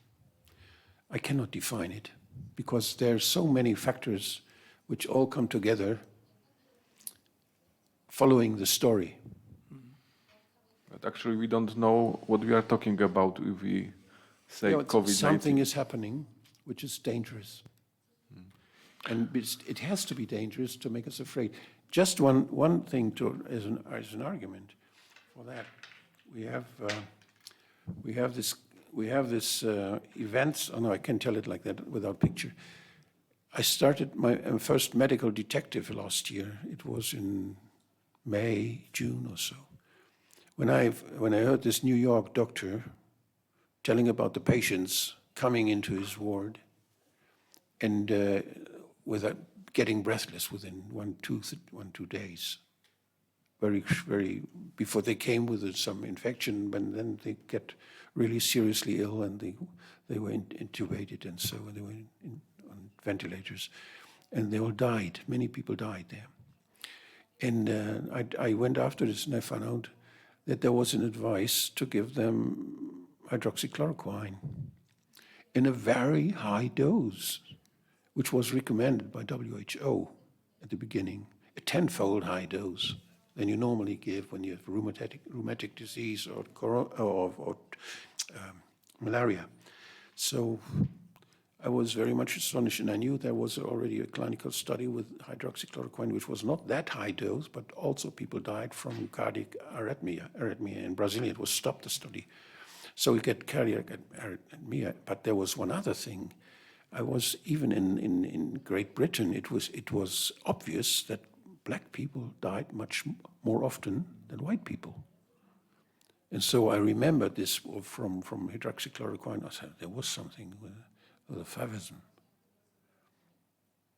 With the favism is an defect or some. No, it's not a defect. It's an advantage for people living in malaria regions. So you cannot say it's a defect. It's just an adoption. And those people coming from malaria regions, they have this enzyme. They don't have it, and if they get, if this beans, this fava, they get hemolysis.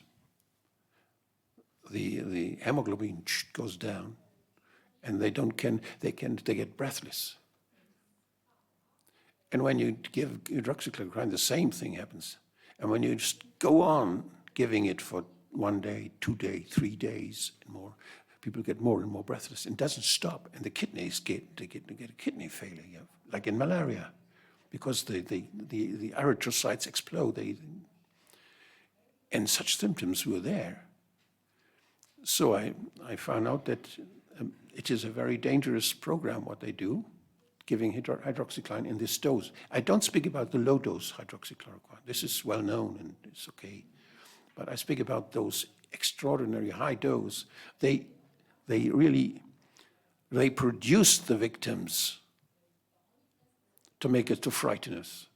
They did it explicitly. They killed people. They killed Black Lives Matters. I just remind of that. They killed people to have they could show and they could frighten us with. And I could tell the next story about Bergamo, but Maybe next story after the break. yes. Okay? Okay. Dobrze, to teraz dziękuję za Right, pierwszą thank you very much for this część first i part. wracamy po And let's be back 15 after a 15-minute break. See you then.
Dzień dobry Państwu, witam ponownie po przerwie. Good afternoon and Kontynuujemy welcome after the break. spotkanie z doktorem Let us continue Wolfgangiem Wodargiem. our session with Dr. Wolfgang Oddaję głos panu. Wodarg. And let me give the floor to our guest. Switch on the... Thank you. I have not yet prepared with my slides here.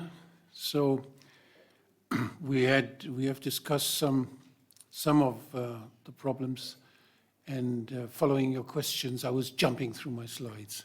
So I did not have a regular sequence, but so I think there are some questions we did not touch, and I was coming to one thing, but you. Yeah, I have of course some questions. So I would like to ask about the, let's say, doctors and scientists in Germany, or maybe you have also some knowledge about the doctors and scientists in other countries. So what do you think? How many percent, let's say, think critically, and how many believe in the story, and why do they believe actually? What's your opinion about this? As far as I have experienced, there is some doctors who really believe what they do. I think this is perhaps 30% or so. And there are others who follow, who just do because they don't want to have problems with their colleagues, don't want to have problems with the hospital or with somebody whom they are dependent on. They don't want to lose their jobs. I think this is the majority. And I think it's 50%, half of the doctors or so. And then there are others who are critical, who say something about this and who don't follow. So I think it's about that, and I think it depends a lot of what they do, whether they are in this machine, whether they have started to work to follow this machine, this big narrative. And when they started, it's difficult to turn around. It's because they would have to admit they were cheated, and they would have to admit that they made damage with their patients even. So it's very difficult to, and we should give them our hand to leave the position. We should not make it difficult for the doctors to stop what they started to do. We have a good culture We have a very good culture it was before COVID, and it was that it became a fashion that doctors speak about their mistakes and they publish it. And those doctors who did it, they were heroes because others learned from it. It's a culture of mistakes, it's in the last years, it became fashionable. And suddenly it's gone. But now they could be superheroes. Yes. Yes. Time. That's true. May you comment that it can be something also with the education, because average practitioner has, in my opinion, limited knowledge regarding epidemiology, virology, immunology, and they follow some kind of communication without criticism. Mm-hmm. Yes, most of the doctors working in practice, they are specialized. They're specialized and they do their jobs and they do what they used to do, what they've learned, where they have their experience. And this is something completely new for most of them. Those questions having to do with pandemics, so-called pandemics, you cannot learn it because they didn't exist. So it's something new, and they're dependent on what they get to know from the authorities. And it's difficult to turn around now for doctors. Dr. Wodarg, you are a really popular person, not only in Germany but worldwide. Have you experienced any threats and censorships? What's your own experience on this? Some unpleasant situations that you would like to share with us?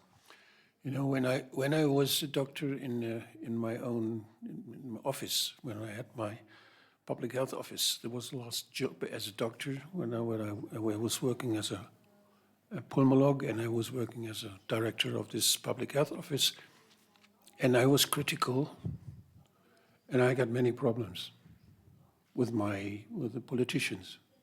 Because I was when there was some environmental problem, so I measured the air quality in the streets and I published it, and I said what you plan there is very dangerous. You should not build this street. And they didn't want it. Or the Lord Mayor of my town, he wanted to get 2 million Deutschmark for a bunker for something under the earth.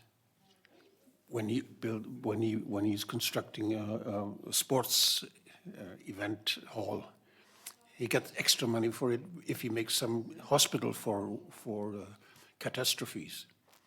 And he asked me to give him a paper that it is also useful in civil catastrophes.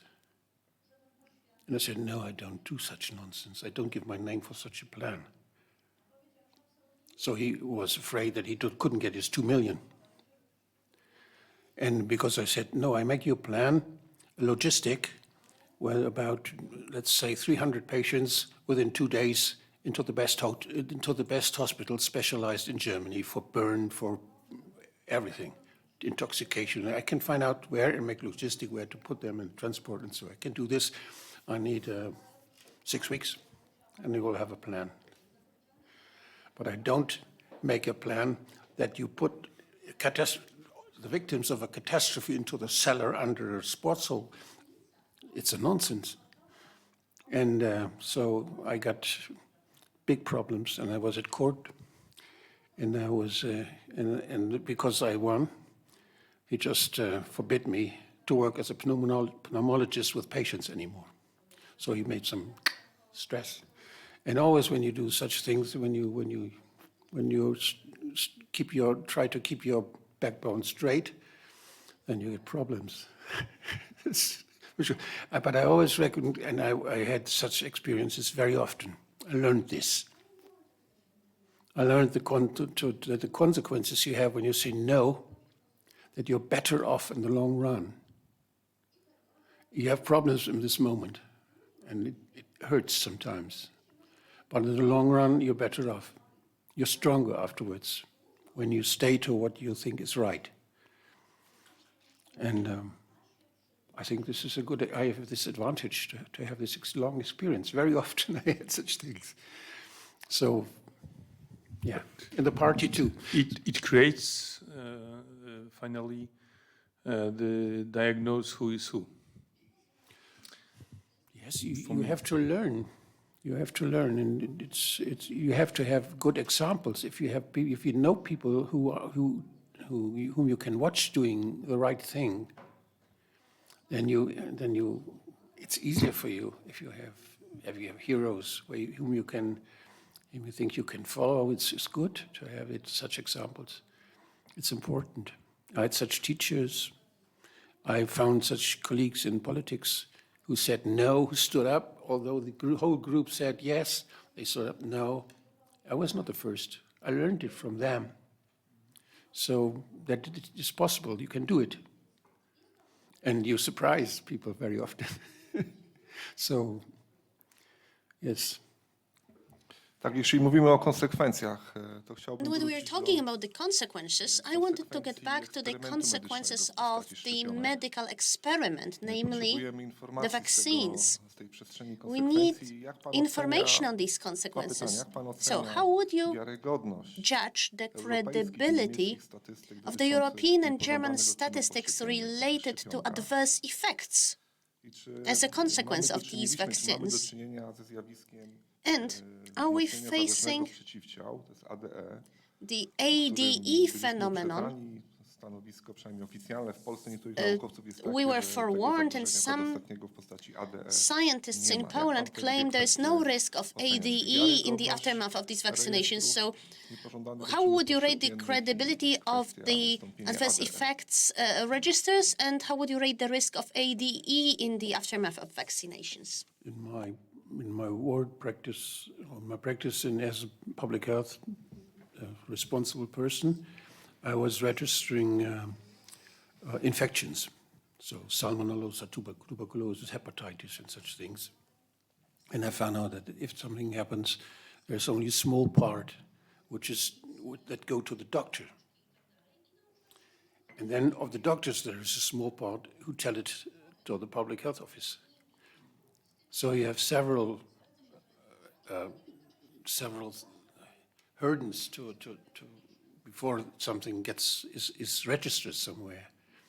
And with the side effects, there's an additional problem. It's that those people who to treat their patients and to give them those vaccines, so-called vaccines, if they say, no, my patient is ill after, and this is because of the vaccine, it's a side effect of the vaccine, what I did.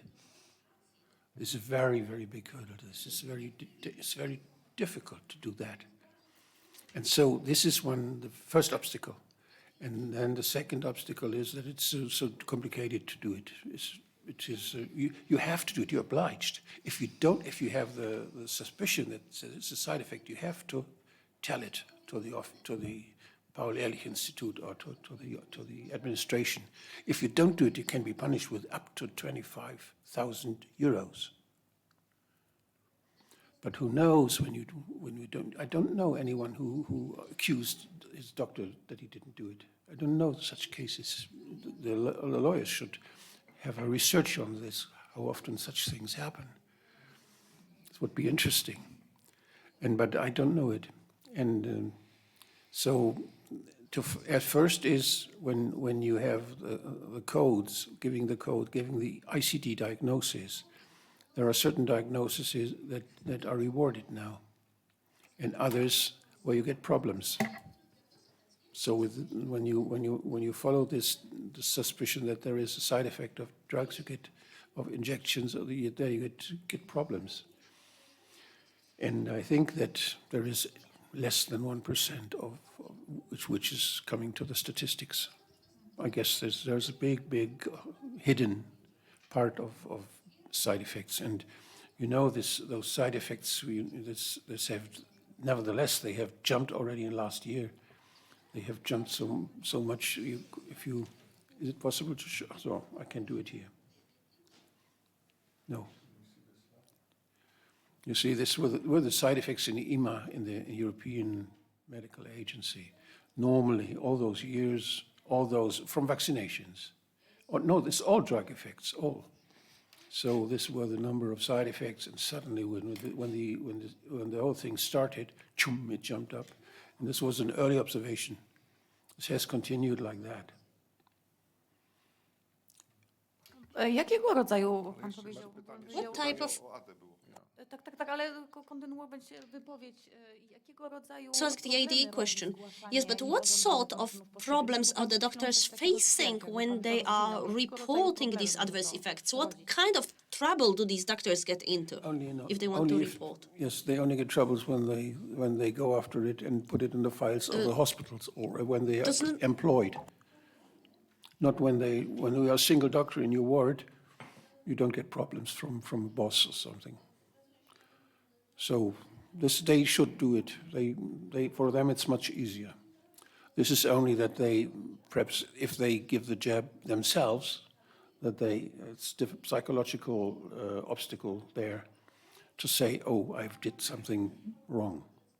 This is the only thing there.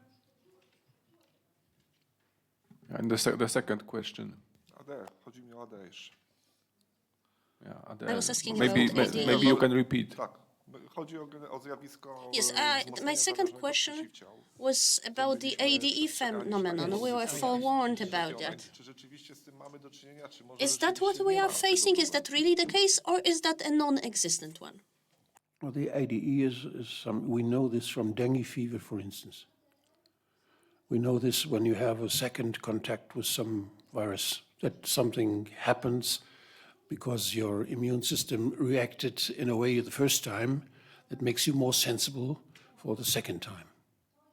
This is a short abbreviation of what we are talking about.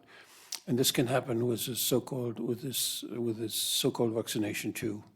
So it's possible that your body builds some antigens, and that those antigens have the consequence that you get antibodies, but special antibodies.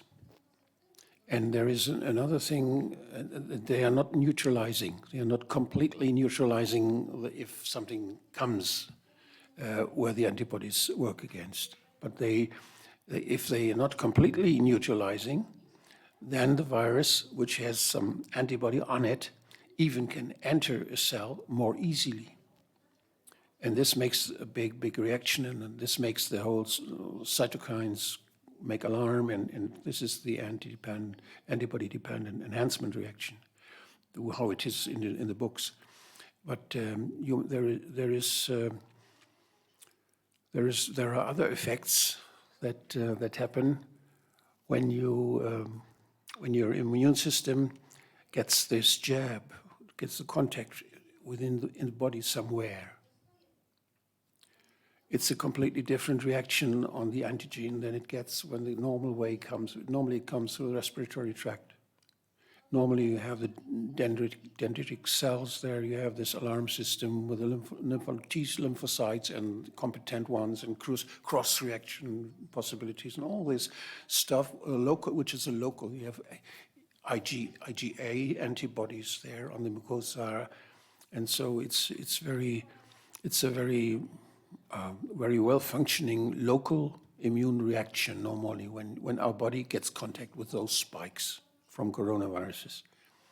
Now suddenly this happens the alarm happens within the body somewhere when you get the spikes from.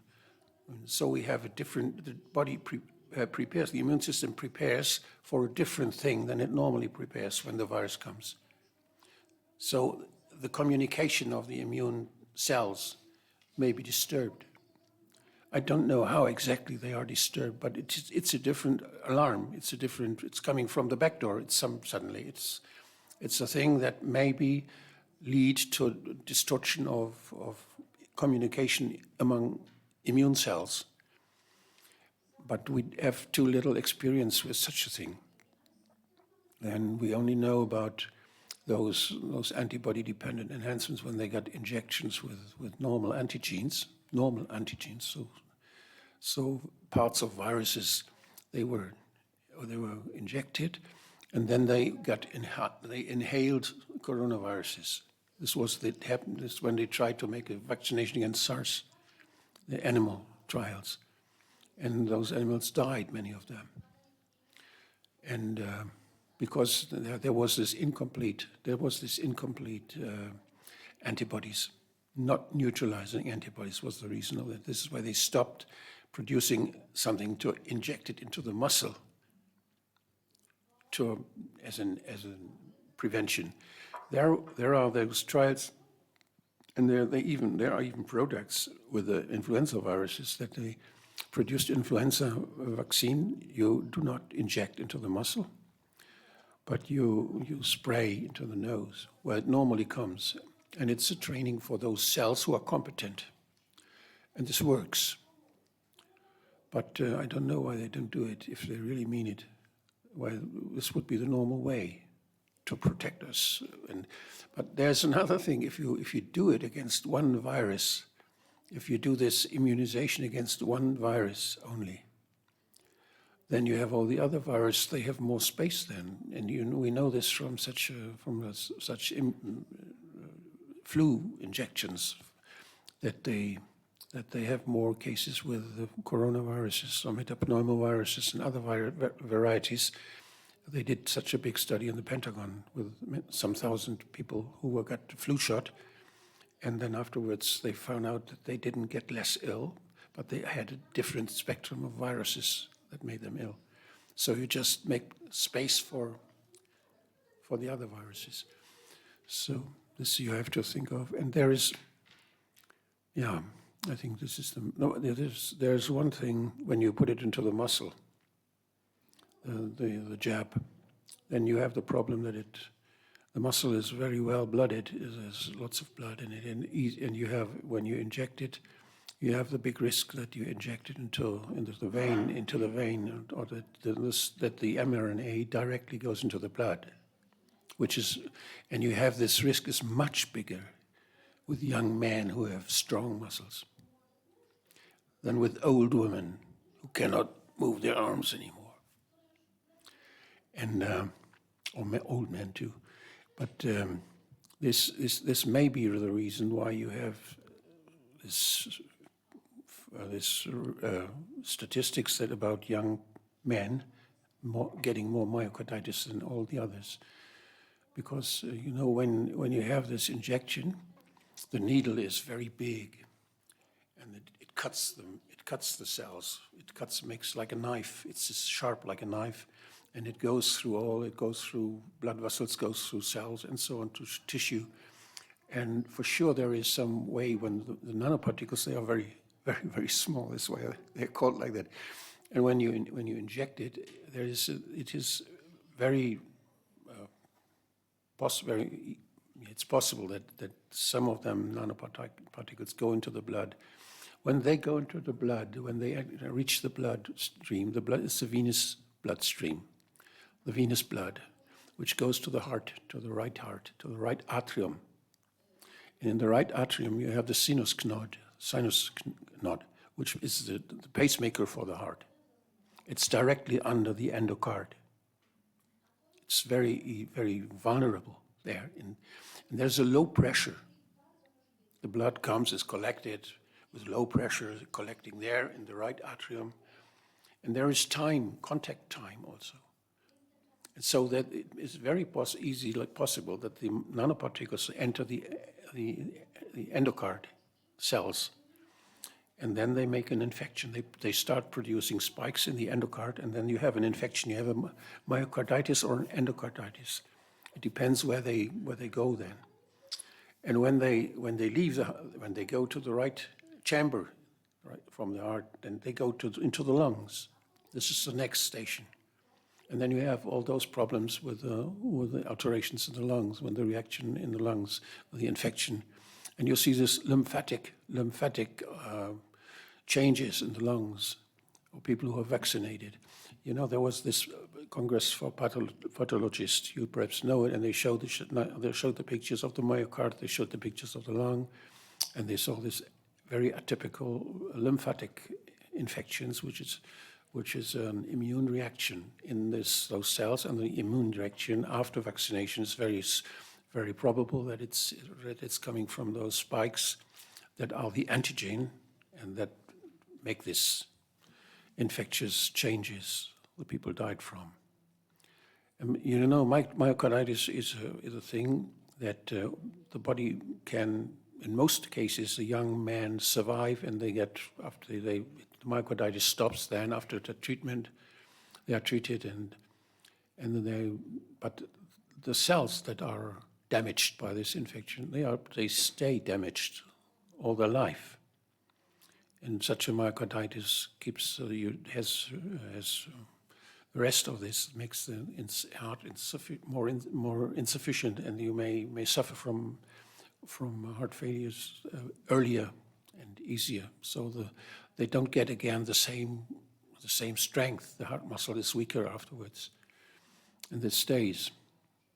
You don't recognize this. You only recognize this when you start efforts. If you just sit and talk, you don't recognize it. Yeah. So this may be one reason, because I told you in the beginning that this is a big problem. Why do some people get side effects and others don't? Because the spikes should be produced in each one who gets the jab. And there are those two reasons. One I showed you already, that there is not the same stuff in each vial, that they are different contents of the batches. And the other is this: where does the stuff go when you inject it into the muscle? Does it go into the blood? Does it stay in the tissue there where you inject it? This is very important. And the animal studies that were done, which were given by whistleblowers, and the Japanese study where they made an animal study where the nanoparticles go, and this is the place where the MNR goes to, because it's the envelope, the nanoparticle. So they found out that it goes into the liver, into the lymphatic system. It goes into almost all organs, depending on the time after the injection. It is spread in the body, and it is very much concentrated in the liver, in the Milz, or is it called Milz? Lien in Latin.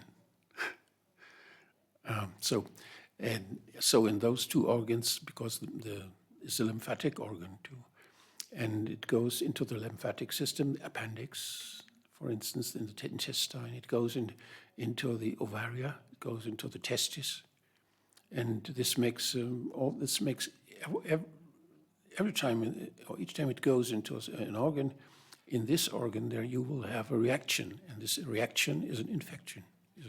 Is a lymphatic reaction of the immune system, which we experience as an infect. Chciałam się zapytać, panie doktorze, czy w Doctor. Niemczech czy jakieś niezależne laboratorium zbadało skład tych szczepionek? Did any of the independent labs tested the contents and the composition of the vaccines in Germany, especially that some batches, as you've shown us today, are more toxic than others? Yes, Do we really know what's in there? This would be normal. Yes, and normally it is done. There's a quality control of pharmaceutical products, which is they take samples, they put some samples aside, assevate them, that they can later have a look. This is normal. But with the vaccines, I don't know whether they always have done it, because sometimes it's difficult to analyze. And I don't know any lab in northern Germany. Maybe there is in Bremen, there is one lab who can do it. He does it for the northern countries, northern German Länder. But they would have to sequence the mRNA. They would have to sequence it, a sequencer. And I think they are not able to do such things. And so when I asked, I asked Robert Koch Institute, do you control? How do you control? Who does it? And they say, yes, it is controlled, because we had a plan and we make conditions to the producers, to the pharmaceutical producers, and they are obliged to give us report about the contents and about their quality controls. So it is left to them to make the quality controls, because it's too complicated for them. Perhaps Paul Ehrlich could do it. I think they can. But they don't do it themselves. They just collect the reports from the producers. But then you cannot trust the reports, I think, right? No. You know, when I was crossing the frontier, one of the frontiers when I crossed, I made a test with myself, with an antigen test to enter the country. And I signed it as a doctor. I made a test. I had it, and so it's well evident. It was negative, and I showed it at the border, and they said, "No, you made it yourself, and don't trust you." And they gave me a paper that I could pass, but only 5 hours I had to pass the country. So that normally, you don't trust the one. You had the control. You have an external control, an independent control, and this does not exist.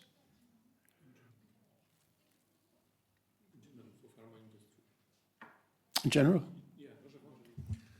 In general, there's such a rule that quality control belongs to the manufacturer.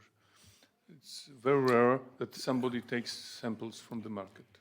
Extremely rare. Yeah, but this is, in Germany, it's the matter of the Länder. It's a task of the Länder. So 16 Länder. And I, as a Amtsarzt, as a doctor who was responsible for the region there, I had to control the pharmacies, whether they've, I made a tour around, and so 10 pharmacies or so a day.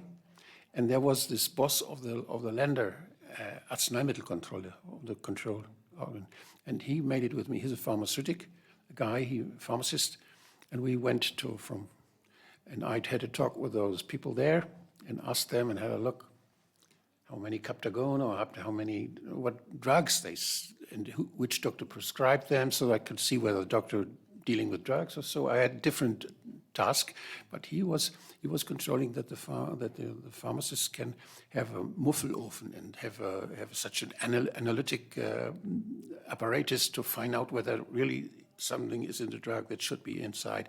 Even the pharmacies should have some equipment, but they don't use it. And there are those on the level of the Länder that they have a program that they can do this. But a much worse thing is, you know this, there is a very big campaign about falsified drugs.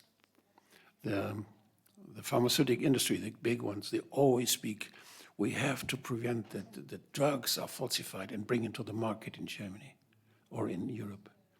So they do a lot of effort not to have falsified drugs they come from Asia, from India, and so on. And they don't want it. And so they give money, to Interpol.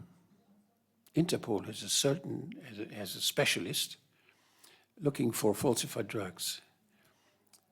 And they are paid by the pharmaceutical industry. So the police controlling the drugs lives from the money coming from the industry. This is the same with EMA, with the European Medical Agency. Most of their income comes from the fees from the pharmaceutical companies. They are financially dependent on those whom they have to control. And once there was this, what, 15 years ago or 10 years or something like that, there was a big campaign because the EMA did not allow critical scientists to have a look into the papers that were given for the market admission. So they could not see the files. And this was a big alarm because, the parliamentarians of the European Parliament, they got to know this. They were involved then, and they said, no, this is not possible. And though they were very, very brave, they said the European Parliament, that time said, we won't give you any money, European Medical Agency, anymore. We will stop paying you our part if you don't do this. And then they improved it, those regulations. So if the politicians would say no, because this is an agency which is a public agency, it's working, it's entrusted. We don't have an extra one, we don't have another one, it's the only one. And it's led by a pharmaceutical woman who comes from pharmaceutical industry. She was installed there in 2019, just before the whole story started. and before she was in WHO and before she was in the pharmaceutical industry. So everything is well prepared. We have an alarming data from Scotland, official data, government data, yielding that those jabbed with 2 doses have highest mortality rate, COVID mortality rate, and those unvaccinated. I'm familiar with papers, scientific papers, showing this negative effectiveness of COVID-19 vaccines. So my question is it could be an antibody-dependent enhancement or some other effect kicks in when the immunity induced by the vaccines completely goes? Yes, I spoke about this with the AIDS parallel VIIDS, vaccine-induced immune deficiency syndrome. Yeah. And the explanation for that was that the spikes just do something within the immune cells that they prevent that they can learn to deal with new antigens. So there is something blocked, some reaction on a chemical level, and the other thing that there is some not neutralizing antibodies that help those viruses when they come, when the real virus comes to enter the cell, which we know from some virus infections. This may play a role too, and this happens mostly with the next contact. So we would expect when somebody is vaccinated that the next wave of infection, next winter, there would be some risk. And this is what Mrs. Cahill always speaking about. I don't think that it's the same what we experience now. I think it's more complicated. I think the influence on our immune system is another irritation. It's not just that they are built some non-neutralizing antibodies, but I think there is more defects that are arising when you get this mRNA. So is it possible that people will be addicted to the next boosters? No. I cannot imagine even someone who can plan this, because when you change something in your body, your immune system, which is very, very skilled, very experienced, and which knows your immune system knows you very well and knows what is not you and knows what is you. And there is always a recursive process. There is always some control, some check.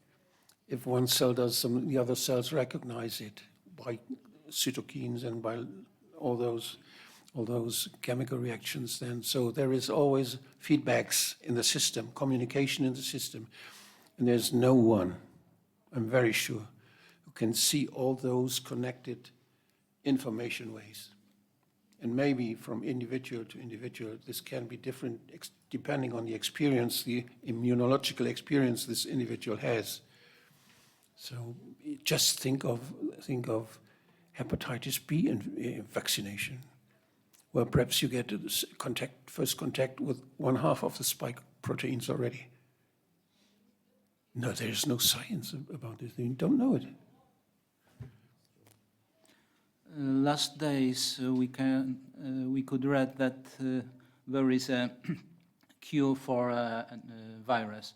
Is it possible to invent a cure for a virus, coronavirus or such disease?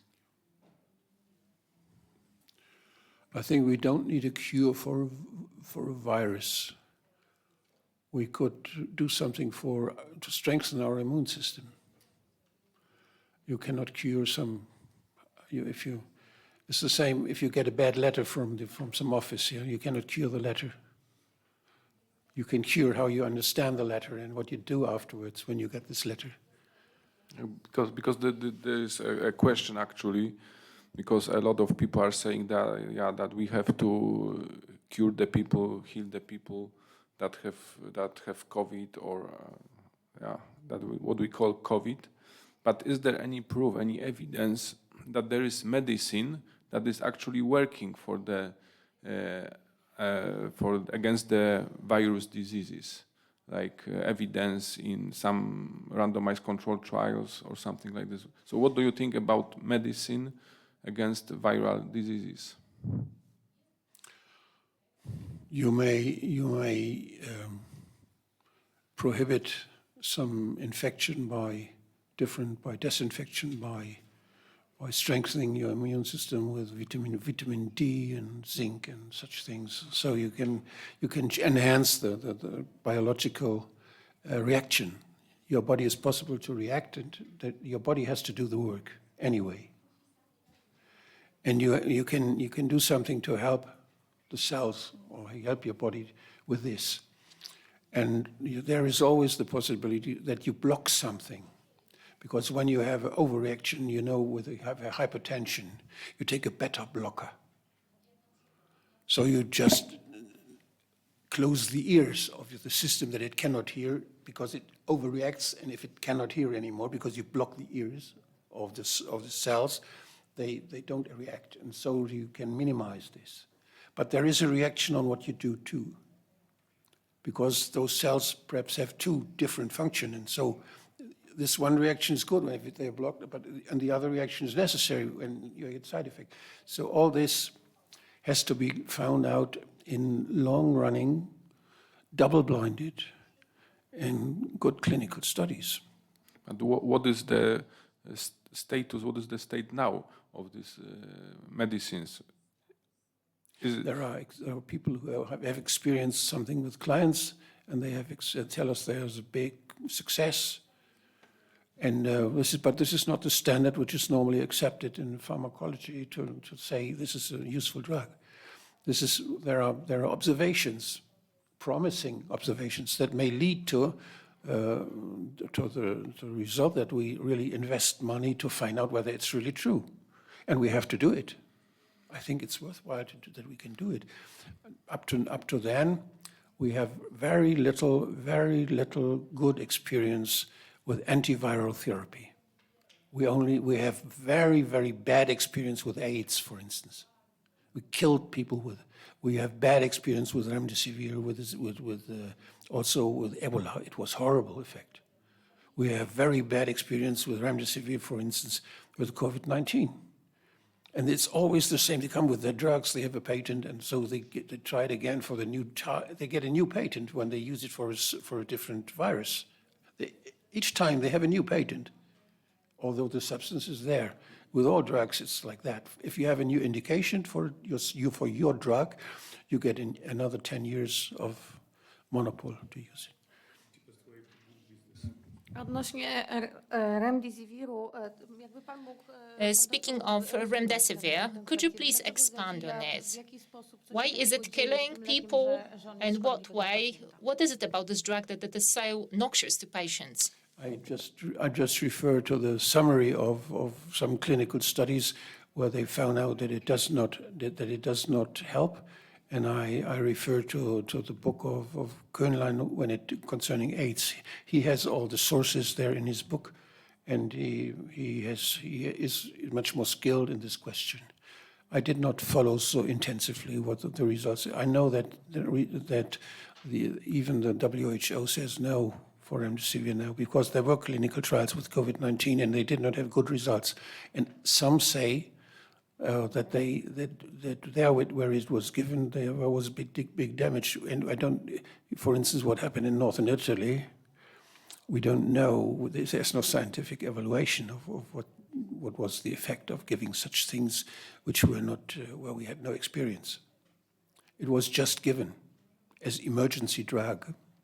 And the clinical studies that were made, they had no good results. Kiedy były przeprowadzane te badania kliniczne?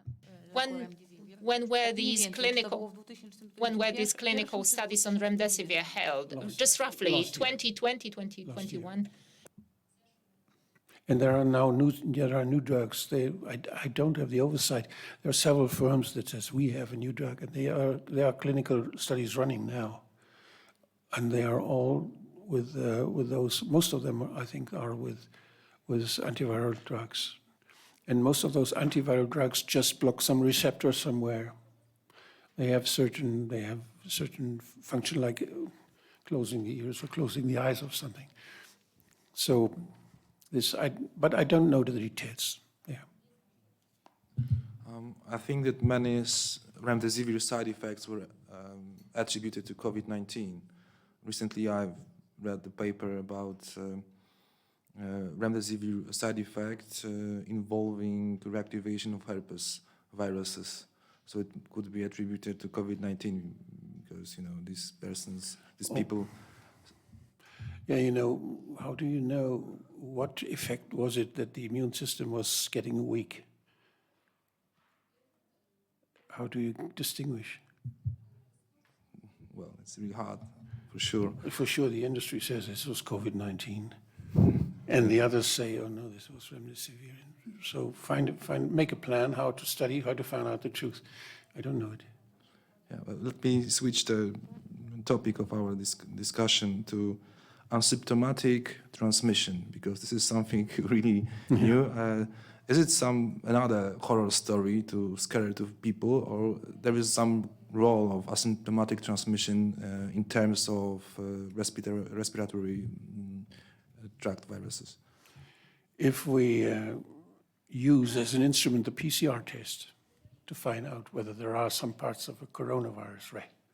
So if we could use the indicator positive PCR test for finding out such things, infections, and so we spoke about that. That is critical. But the Chinese did it in Wuhan. They did it with the whole population. Almost 90% of the population took place. They made PCR tests with all of them. And they found I don't know, some thousand cases were positive. And they made questionnaires with all those people, those 1,000 people. They had to tell with whom they had contact in the last, don't know exactly the time. And then they tested those people, and none of them had a positive PCR test with those contact persons. I think this is the best proof you can have. Yes, but some scientists try to discredit these studies, and they show their studies, symptomatic transmission plays a huge role in the pandemic. But your statement is that it's insignificant, or it's impossible in general? It's possible. I can have another approach. I can try to understand how this works, such an infection. I know that you need a certain amount of agents, of viruses, that there is an infection, because you have to surmount the threshold of the immune system, local immune system. Local immune system is also a chemical reaction, killing the viruses, not only anti-cells or antibodies or something like that. It's some chemical blockages there already. So you need a certain amount of viruses, and you're infected with a certain amount when you inhale the viruses. So it depends on the dose, the infection dose, a lot. And this is one thing.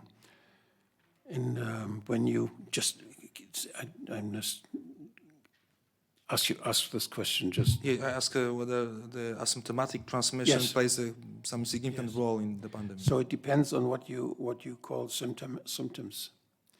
And when you feel something, when you have a sore throat or something, it may be that there is a reaction already, which is sign of or reproduction of viruses, that they are also produced by your own cells, that you have some infection. This may be a local reaction, and this may be this may rise the number of viruses you can expire and you can give to others. So when you feel something, when you have some mild reactions already in your mucosa, you can infect others. But if you don't feel anything, then I think it's not possible, because your cells have to do something. You have to react, and this you feel. And if you don't feel anything, the number of viruses that could be hidden I think, is not relevant for infection, because we have those viruses. They are there. They are just not damaging us. Very often we meet them everywhere each year, and you don't get ill of corona each year, although you inhale coronaviruses each year. When 10% of the infections, the viral infections of flu are coronaviruses, for sure, when you go with the tram or when you go, you will inhale. You have coronaviruses in your mouth and others too, and you're asymptomatic. When you come home, you don't carry anything home. In this case, which Drosten and others used in Munich, where they said, oh, yes, this was an asymptomatic Chinese woman coming to Germany, and it's a narrative. This woman took paracetamol because she had symptoms before. She told it to journalists afterwards. But they didn't retract their publication, although it's clear that they were wrong. This first case, where they derived their whole theory from. There are many questions which we can have difficulties to answer, but in medicine, as we know, a lot of knowledge comes from autopsy. And my question is about your opinion if autopsy of people died with the diagnosis of COVID-19 is dangerous or not. In Poland, they believe that it is dangerous, and we don't have any activity in that area. But I heard that in Germany there are some... There was some change. Yeah. After a pathologist just didn't care, and he did it. And this is normal. I worked in a clinic for tuberculosis and pneumonias and such thing, a specialized clinic, 2 years. And many people died there of tuberculosis too. And we all have them in a pathology. We have a special pathology in Borstel, and there was a patholog, very good patholog. And we tried to find out what was really happening. And sometimes we saw an aspergilloma, or we saw something we didn't expect that we had not seen clinically. So we learned a lot by that. And I think it's normal to have people, the patholog know this, that there is infection when someone dies, that there is something hidden, perhaps the doctor didn't see even. And there are protections against that. There a mask is good. Sometimes, yes. And, or even more. I remember a case where I had Lassa fever. Lassa fever came from West Africa to Hamburg. I was a port health authority in the airport too. So I had to watch the planes coming where they were transported with. They were transported to Bernhard Nocht Institute, where I have worked too. And there that was a very big question with whether they were infectious or not. And because this plane was from Lufthansa, from this. And it was standing there in the airport afterwards, then when the patient was in the clinic. And we think, what can we let other people use this? We have to disinfect them. And how do you disinfect a plane? With all this air circulation and all this. And they said, only formalin works.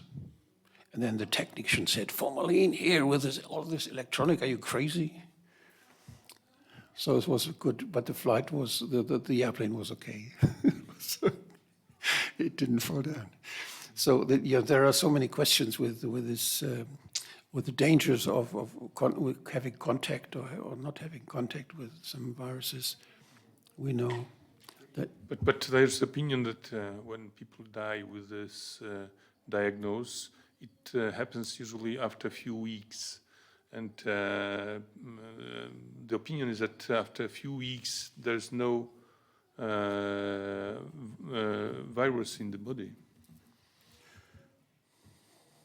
Maybe yes. Don't know. But what is very interesting there when you speak about this, that they die after some time, after the first symptoms. there is this very important observation from the South African doctor. Dr. Chetty is called. And he has such a ward there in South Africa, and has many patients with his colleagues, and they also make it. They have the COVID-19 patients as they had influenza patients, and so and he made the observation that on the 8th day after the first symptoms, sometimes people get very breathless, and they have very big problems, and they are really afraid, and they cannot breathe anymore. So this is a form of COVID. But this exists also with other viruses.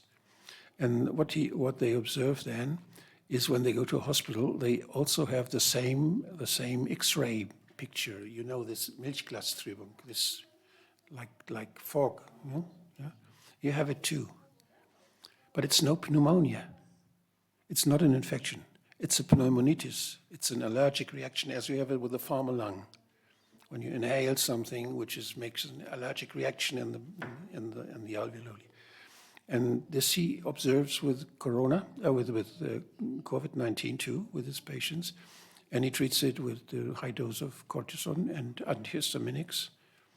And he gives acetylsalicylate aspirin. He gives a low dose, 300 milligram or so. And then after 3 days, they are all well. None of them had to go to hospital. None of them needed a respirator or something. And they had a very severe picture in the lungs. And the problem is not that. We know this, that such things happen. But what is the problem is that in our clinics, the doctors get to know those patients first when they cannot breathe. In the second stadium, it's a two-phase stadium. It's the normal infection, and afterwards the allergic reaction in the lung. And the doctors in our clinics, they don't see the first, sometimes they don't ask even. They just get this patient with COVID-19, he's breathless, and they see the X-ray and say, this is a pneumonia from COVID-19. In such cases, the anamnesis is the most important thing. And then you just treat with cortisone. And no remdesivir. You kill those people when you treat them wrongly. So May I add something? Is it possible, in your opinion, to test bodies before autopsy to be sure that there are no virus in the body? You have to have. You can do such things when you're afraid. Yes, you can do such things, because they don't cough. Corpses don't cough. and they don't even breathe, you know. Ale czy to możliwe jest, żeby tak naprawdę But is it sekcja zwłok possible, miałaby być niebezpieczna dla osoby, która ją przeprowadza w sytuacji, even kiedy for an tak naprawdę autopsy to wirus be chyba dangerous rozprzestrzenia się w to the żywym pathologist organizmie, if the virus only spreads in a living organism, or does it spread in the corpse too? I think when someone dies, there is no immune reaction anymore. It slowly, very slowly dwindles away. And you have coagulation of the blood, so no immune cell can move, and so of all this. And if you have some viruses that are like Ebola, for instance, you can receive by touching the body. We know that there is transmission. This is dangerous. If you have Marburg fever, Lassa fever, Ebola, then hemorrhagic fever, this is dangerous to touch. And there are other virus diseases for sure too, where it's dangerous to touch. But this is why they do wear gloves and why they have protection, why they put the dresses off, and they know that such thing can happen. It's, when you're in a clinic and you have the patient, the history of the patient, you got a heart attack, first heart attack, and you got a stroke, and then you make a pathology. So the patient had many contact with many people, nothing happened. So the pathologist also may be rather sure that nothing happens. But have you seen ever publication on even single case that somebody was infected from the dead body? I don't remember, no. don't have it. I don't have, but it may be. When you want to know this, you have to go to the insurance to the insurance company where the working accidents are registered. If I want to know that, I go there, because if a doctor has some, I have a colleague, and when I worked in the lung clinic, I had one colleague who got tuberculosis. Because you were very exposed there. I did bronchoscopy with acute tuberculosis. The question was related to the COVID. Yes, with COVID, you can, for sure you can infect yourself with viruses, but you deal with the organs, and we know that the virus also is transmitted by. This is why we have to wash our hands, and if they have gloves, they cannot get the virus on. But if you put off the gloves, you can. The same, if you put off the mask, you can. So it's about handling. It's about thinking of risks and minimizing risks, disinfecting your afterwards your hands and such things. We have hygiene plans for that. I'm a specialist on hygiene too. I did this, and I went to hospitals to watch their hygiene plans, and they have to think of everything. Sometimes it's ridiculous, but okay, this is one thing that there should be such a hygiene plan, also for pathology, special one, where you minimize the risk. And the second thing is that there is this, we call it Arbeitsschutz, working protection. Health protection at the working place. Prevention. And there is a special insurance. This is not the insurance of the workers, but the institution where they work, the enterprise, has to have this insurance. This makes them be aware, because if so many things happen, they get have to pay a lot in there for the insurance, and if they make a good prevention, they can pay less. So they're interested in good prevention, and this, we call it Berufsgenossenschaft. It's the name of such insurances, and they have a statistic about all cases of accidents at work. Infections at work in medical stuff is an accident, and so you just ask there. Are there any problems with organ transplant or blood transfusion from vaccinated donor to unvaccinated recipient due to some contamination, of, for example, with spike protein or other substances present in these COVID vaccines? Yes, I think so. With blood too. Well, blood transfusion, blood should, we have seen this mRNA, how long it's active. It's 10 days. This is what Mrs. Ulrike Kammerer says. I don't know it better. So I would, if you want to give some blood, you should wait 1 month at least, I think. And if I know some guy, a 24-year-old man who died in Bavaria some days after or 1 week after the vaccination, and they wanted to have an autopsy. They wanted to have a pathologue why this young man died, what was going on, but it was not possible because he was an organ donor, and they had taken his organs. Do we know what is the rate of the patients? How many patients are affected by this allergische pneumonitis? Of all the patients that had a coronavirus infection? Because is it 1% or more? We know such allergies. We know them from toxic, from people who are oversensitive to bees, for instance. And bees, if your bee stings, you just have a local reaction. And so, but some people get anaphylaxis, something like that. And this is about 1%. There are different estimations from 3 to 0.5%, I have read. And Dr. Chetty, he's a practitioner, he's a general practitioner with a very high number of patients. And I don't believe that he has 8,000 cases. It's not possible. Maybe he has 8,000 cases with the infection, but not those 8,000 with pneumonitis. But he watched those 8,000 people and patients, and he treated him. Those cases wouldn't. And the most important thing, what he said, is just inform your patients that when something happens at the 8th day after the first symptom, immediately come. And this is how he managed this, just by informing them. And if they could not be informed, he just gave them a date that they should come at the 8th day. So, but it is also possible in a case of influenza, isn't it? Yes, it is known. Yes, in others too, for sure, because it's a reaction of our immune system and not a characteristic of the virus. I have a question regarding the antiviral drugs, so the subject that we were talking about some time ago. So it's rather a kind of personal question.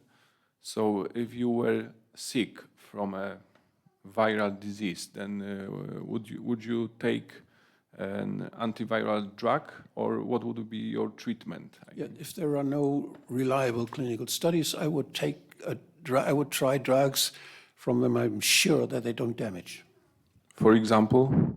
A low dose of ivermectin, or the normal dose of ivermectin you take when you have some parasites, or you can take hydroxychloroquine as you take it for fighting malaria, and the dose. You know, you can estimate the risk. So just you can try it. What I do when I have a sore throat, I make a tea. I make a tea from citrus, and very strong one, because it grows beside my house. And I have a big glass, and I always have citrus tablets, and they make such a funny feeling on the mucosa, and they are just disinfecting. They're just I have very good experience, and I think if you have if you feel that you are infected, you feel some symptoms already, and you take this disinfectant. Some do it with chloroxide, yes, and it's the same effect, I think. So when you have when you feel you have something, and you know there is a substance that doesn't damage you, you can reduce the virus load and make it easier for your immune system to handle. And the good thing is that when you do it like that, you even have your update for immunity, because you have already this is a good thing. There is also a correlation. There are also many studies that show the correlation between the level of vitamin D and the severity of COVID-19 or other viral infections. Why do the politicians don't try to concentrate on prevention?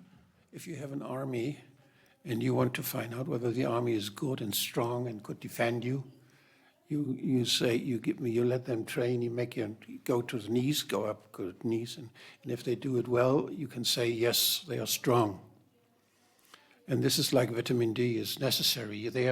Our immune system has to be strong and has to be well trained, and it needs such exercise, and vitamin D is one thing that our immune system needs to function well. And there's this theory that in winter, we get ill because of a lack of vitamin D. And but there are other theories why it is in winter, because in winter when you see our breath, it's cold outside, you have these small drops, you have this fog coming out of the mouth, and there is the vehicle for the viruses, so you get higher dose then. This is another theory. The third theory is that in winter, we are closer together inside, in rooms. So you have a variety of 3 reasons why in winter it is possible that those opportunistic viruses, which are there all day and all over the year, that they can damage us. Vitamin D, my wife insists that I always take vitamin D. She watches me there. And I prefer this tea because I like it. In the book for students of medicine in Poland, wrote in 1973, we can read that coronaviruses with QRS efficiency attack the same person again and again. So invention of vaccine for coronavirus is a myth. The same with influenza. Yeah, sure. There's varieties. There's this wonderful phenomenon of nature, which you see here. You see all the clades. The clades means there are different proteins produced. You see them in the. This is the picture from June last year, and this is the picture from this month. And this is the same date, where a red arrow shows on the same date. But you cannot compare it, because it's not the same what you find here that you find here, although it should be the same in the same date. But this is the taxonom who show their. You see omega there in the corner, right there, down there, the new one. And they like this. Because it changes like that. It changes always. You can imagine that for sure. This is why the virus is changing. This is why it wants to survive. It undresses and it changes its outer form, so that our immune system is tricked, and it still can. The virus can be replicated and can survive. This is a matter of ecology. Let me ask questions regarding this graph.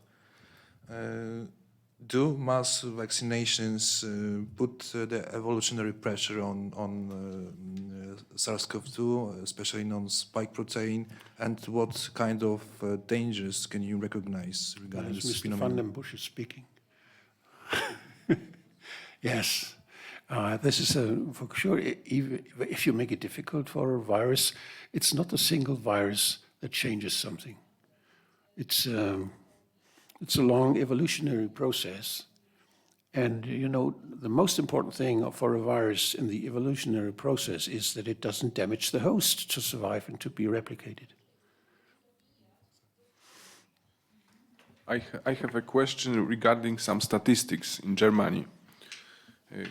Have you seen, regarding, for example, free beds or ventilators, people that were ventilated in previous years compared to the so-called pandemic time? So were there any problems with beds in hospitals, I mean free beds, or there were maybe lack of ventilators or something like this? So I mean the question is, have you seen anything in the statistics that you can conclude that there was something new, that there was a real pandemic in the statistics? In Wuhan, they killed their patients with ventilators because they thought it would be good to put them on ventilators. Afterwards, already in Bergamo, they recognized that ventilators are dangerous.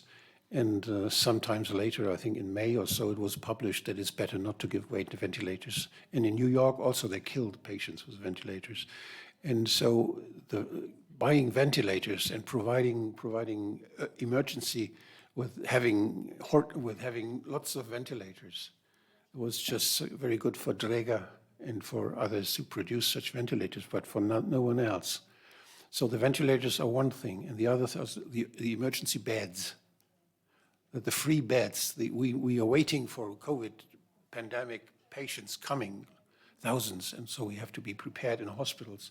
So they kept beds free. They didn't accept other patients. They said, no, you have to wait with your pain in your heart or with your pain in your stomach, and we cannot do a coloscopy now. You have to come later, and such things. So this was some damage with many patients because they were not treated in time. And we started to register the beds and how on the intensive care stations. This is the statistic about that. And there you see they started in, when is it? I have to make it a little bit bigger. Just wait, I would just shape it new. This is too small, the picture. Well, this is the advantage of a computer. No, it's a little bit bigger. You can see it started here in somewhere in end of March, April. They were told, and they make statistics about the intensive care beds. And you see if the beds, this is the intensive care patients here, the dark line. And it almost stays the same in all over the year and longer. It didn't change. This is the free beds. It became less because they closed many hospitals and intensive care stations, and they reduced the beds and said they put them somewhere, but they reduced their beds, their free beds, and said they are emergency beds now, we put them somewhere, so if something happens, we can change this. Because, and there we have, I didn't find this graphic, but we have a graphic from each clinic in Germany. And we see that many clinics, when they started to change the financial incentives, when they said, no, we don't give money for COVID beds for each clinic, only for those clinics who have more than 75% of their intensive care beds occupied. So they all try to have 75% of their intensive care beds occupied. And if you have only 5 patients, you know how many beds you can have to get this money. So they just reduced the intensive care beds, and you can see how they always adjust their free beds to the number of occupied beds, that they always had 70, at least 7, that was the minimum. So they optimized their and the most problematic thing was the staff, because the people went away, they ran away from these working places. And they had big problems with the nurses and with the doctors then, more with the nurses. So how it's possible that in the pandemic time, it's possible to reduce the beds, actually? Because no patients were coming. Yeah. And other patients were not allowed to come anymore because... It was ironic. Yes, they got 560 euros for a free bed. So you don't need stuff for the free bed.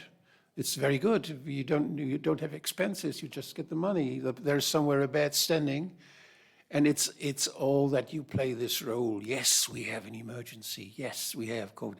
And this is why they had this ICD number where they could... You see, this is the dark line here. This is the COVID patients, this very small thing here. In summer, nothing. And then it started, and here they got 100 euros extra for ECD, for intensive care. And suddenly, the amount of the percentage of COVID-19 rose very quickly. In some clinics, up to 60% of all patients. But the number of patients didn't change. Chciałabym jeszcze, żebyśmy może cofnęli się na moment do slajdu. If we could please go back to this slide with the dots and circles. You mentioned, Doctor, that there's a close correlation between batches of vaccines and adverse vaccine reactions. So here's my question. Well, then you said that the adverse vaccine reactions are systematically distributed. So my question, how come that the adverse vaccine reactions are systematically distributed? What's in it, and how is it possible since we have 4 manufacturers of the vaccines?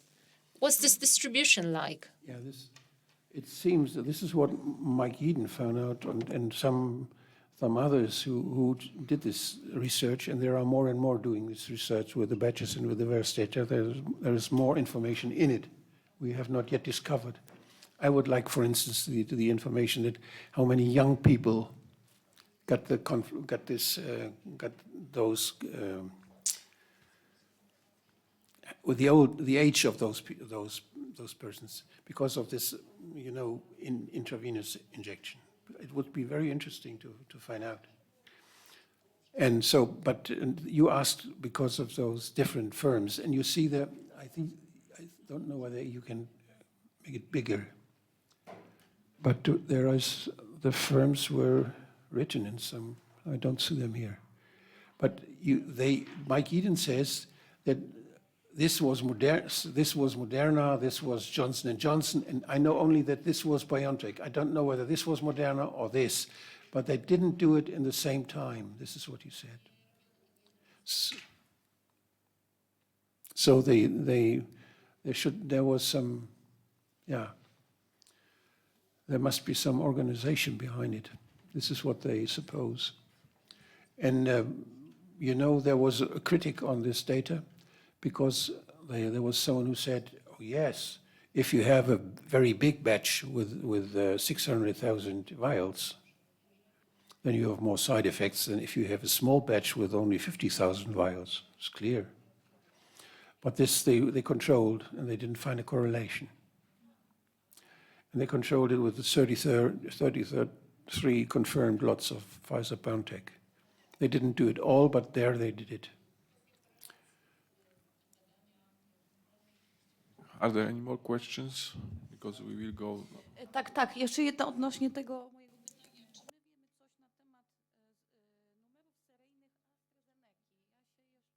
temat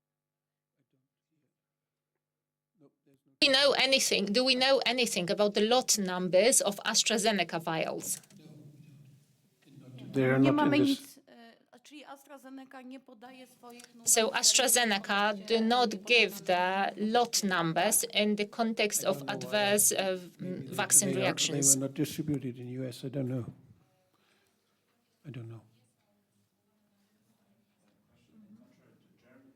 Excuse me. In contrary to Germany, it is not usual in Poland to treat respiratory insufficient patients with bi-pressure apparatus, BPAP. The patients get high flow only, and they must, wait until they get so ill that they must be... You have this certain index, I forgot the name of the index, where the frequency of the breathing and the oxygen concentration is and Sauerstoffsättigung, and saturation of oxygen in the blood, and such factors go into it. And then when the factor is surmounting some rate, then there's the indication. This is how they try to. But do you think this could affect the mortality of the patients, that the patients get only high flow, so only high volumes of oxygen? When you put someone on the ventilator, there are so many risk factors. The biggest risk factor is the personal stuff and their experience. Yeah. But I mean, the fact that in Poland, the doctors, in most cases that I know, they don't use this non-invasive ventilation, but the patients get only high flow, only oxygen. Well, this is abandoned. This is not correct. No. This has shown, and there were some, I don't know, I cannot cite now the works, but there were scientific investigations where they came to the conclusion that you should not do it. And I think that even the specialist groups, the specialist organization, they agreed not to do it.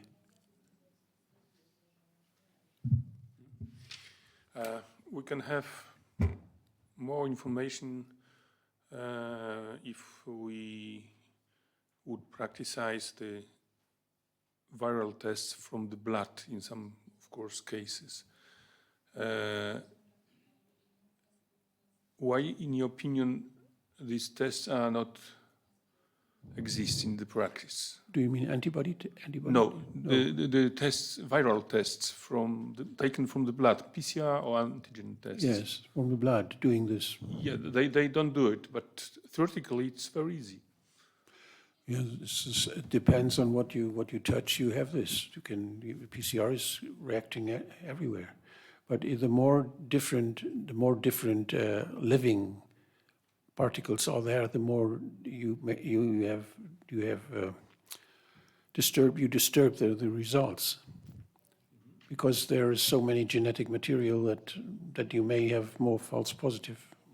Yes, but the same is from the nose. Also. Yeah. Yeah. So technically it's the same, but the information which comes from the nose is not so potentially valid or important like from blood, because if you Why are you looking for mRNA in the blood? Because in mRNA, when it comes by the virus, there is no virus mRNA to be found in the blood. If you have a corona infection, you find the spikes, you find the surface of the virus. You can measure such things, but you don't have the nucleate sequences in the blood like that. I think this is more difficult. I don't know. I cannot answer this but I think I just think which use you could have, what advantage this would bring. I do not really find it. You can diagnose not only local presence of the virus, but you can have systematic presence of the virus, which means you can look for the proteins. That's much easier and much more has much more information about that. Also proteins, of course. Yes, and you have doesn't matter what the pathologists do. They have this immunohistology. They have antibodies against the proteins of the spikes of the envelope, and so they have antibodies. And they give antibodies to the histologic preparate, and then they see reaction of the antibodies, and they see, there is some protein from viruses. This is possible, and I can imagine you can do such things when you take blood or when you take histology with a needle biopsy. You can find something also and use this technique. I think this says more than a PCR test. Probably it can reduce substantially the number of diagnosis if you verify it with a test from the blood. Yeah, maybe. Do we know what is the approximate percentage of patients after corona infection that don't develop antibodies? Are there any data concerning this, or does there were those first thing in Tübingen they did it, and there was some work in Canada. So I remember I've read something like that, and they even made a correlation between how heavy those symptoms were and the amount of antibodies. There are such works, but it's well known that there are many infections are without production of antibodies because it stays local and you don't find them in the blood anymore, and it's correlated with the severeness of the infection. And we know also that the persistence of antibodies, that this is one of the two Gs. The persistence of the antibodies is sometimes longer than 1 year. So now they try to shorten in Germany. They wanted to shorten it to 3 months. The whole thing is a nonsense. Please. Panie doktorze, ponieważ to wszystko jest tak bardzo z punktu widzenia medycznego skomplikowane. It's so complicated from a medical point of view. So could you please give a piece of advice to us lawyers? What to look for, what to ask for, what to ask about if we have a court expert, if we want to prove the causality between the vaccine reactions and the vaccine and the disease in our patients. We have few independent physicians in Poland, and they are under a huge pressure from central government and the local governments. And among the few, there are not so many experts either. You're a head of an independent institute, or you work for an independent institute, like you said. Could we turn to you, your institution, to get opinions based on medical files we have about severe cases of damage, maybe not deaths, but damage, which we might attribute to vaccinations? But I'm not. I'm just a private person. And So when you ask me for what would I look for as a lawyer to find a causality, to underpin it, I think we have to scan the typical consequences of the typical side effects. And you know the list of typical side effects that are recognized by the administration. They are listed in the email. They are listed in VERS also. And this is the myocarditis. This is thrombosis. Everywhere where some blood is lumps of blood, the blood clots are observed in a timely relation to this spiking. Then you could. This is a very hard thing. Then you could use it. And the timely relation is very important. So we know when the spikes are presented, they are presented in the first 2 weeks. And then when some clotting happens, or when something like this, or myocarditis happens, maybe this effect of that you have an immunological reaction, this may be a little bit later. It may come some weeks later. So some like autoimmune things, or something like a reaction with a wrong reaction of the immune system. I say it like this, with a lymphatic infiltration. When you have a histology, where you can find something like that with lymphocytes, biopsy or something like that, and then I think such indicators would be very valuable if they are collected together on a timely horizon. But I only can say it in this very general way, because it depends. The symptoms depends on the topic, on the location where something happens, and we don't know where the mRNA goes and where the presentation of spikes takes place. It depends on it. You know, I have to show you this. This is a very new field, and you have to think of this.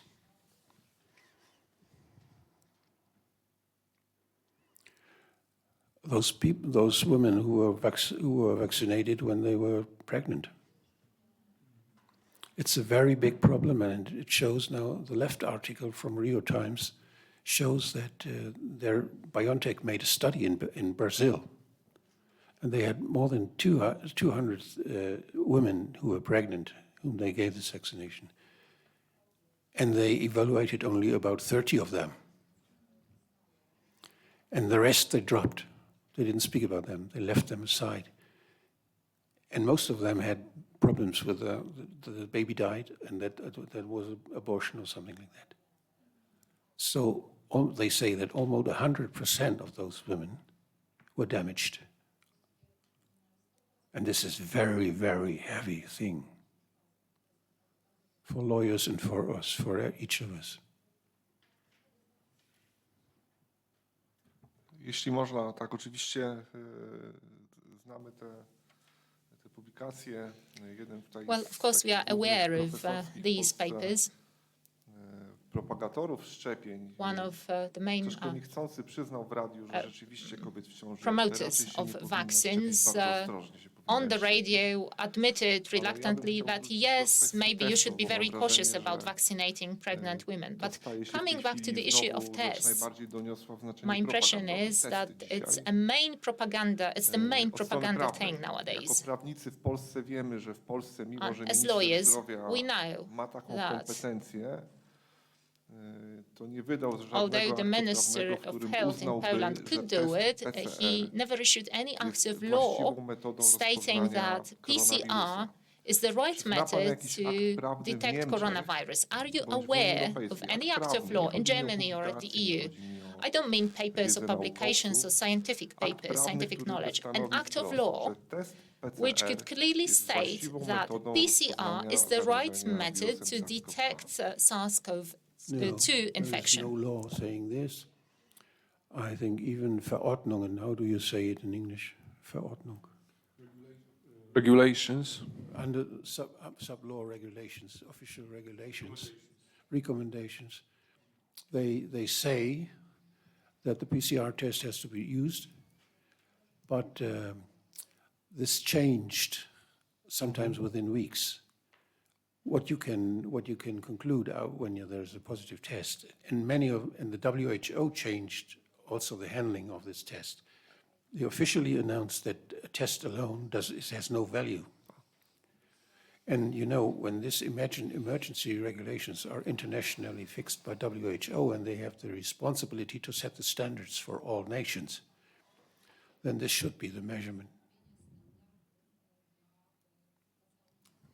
Yes, I think You have one of to the finish. last questions. Many people in Germany, many people in Poland are really depressed and stressed and sad because of these current events. And I think our listeners would be glad to hear from you some forecast in other way. Do you see any light at the end of the tunnel? Yes, I'm living in the light of the end, at the end of the tunnel all the time, yes. This is the motor of everything we do.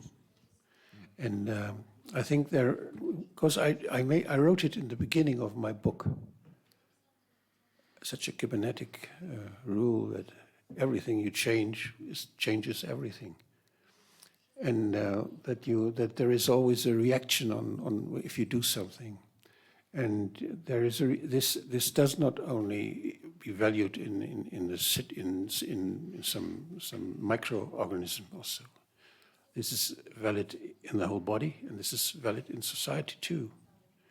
When you do something, there is a reaction, and we see the reaction in the population now. We see the people in the street.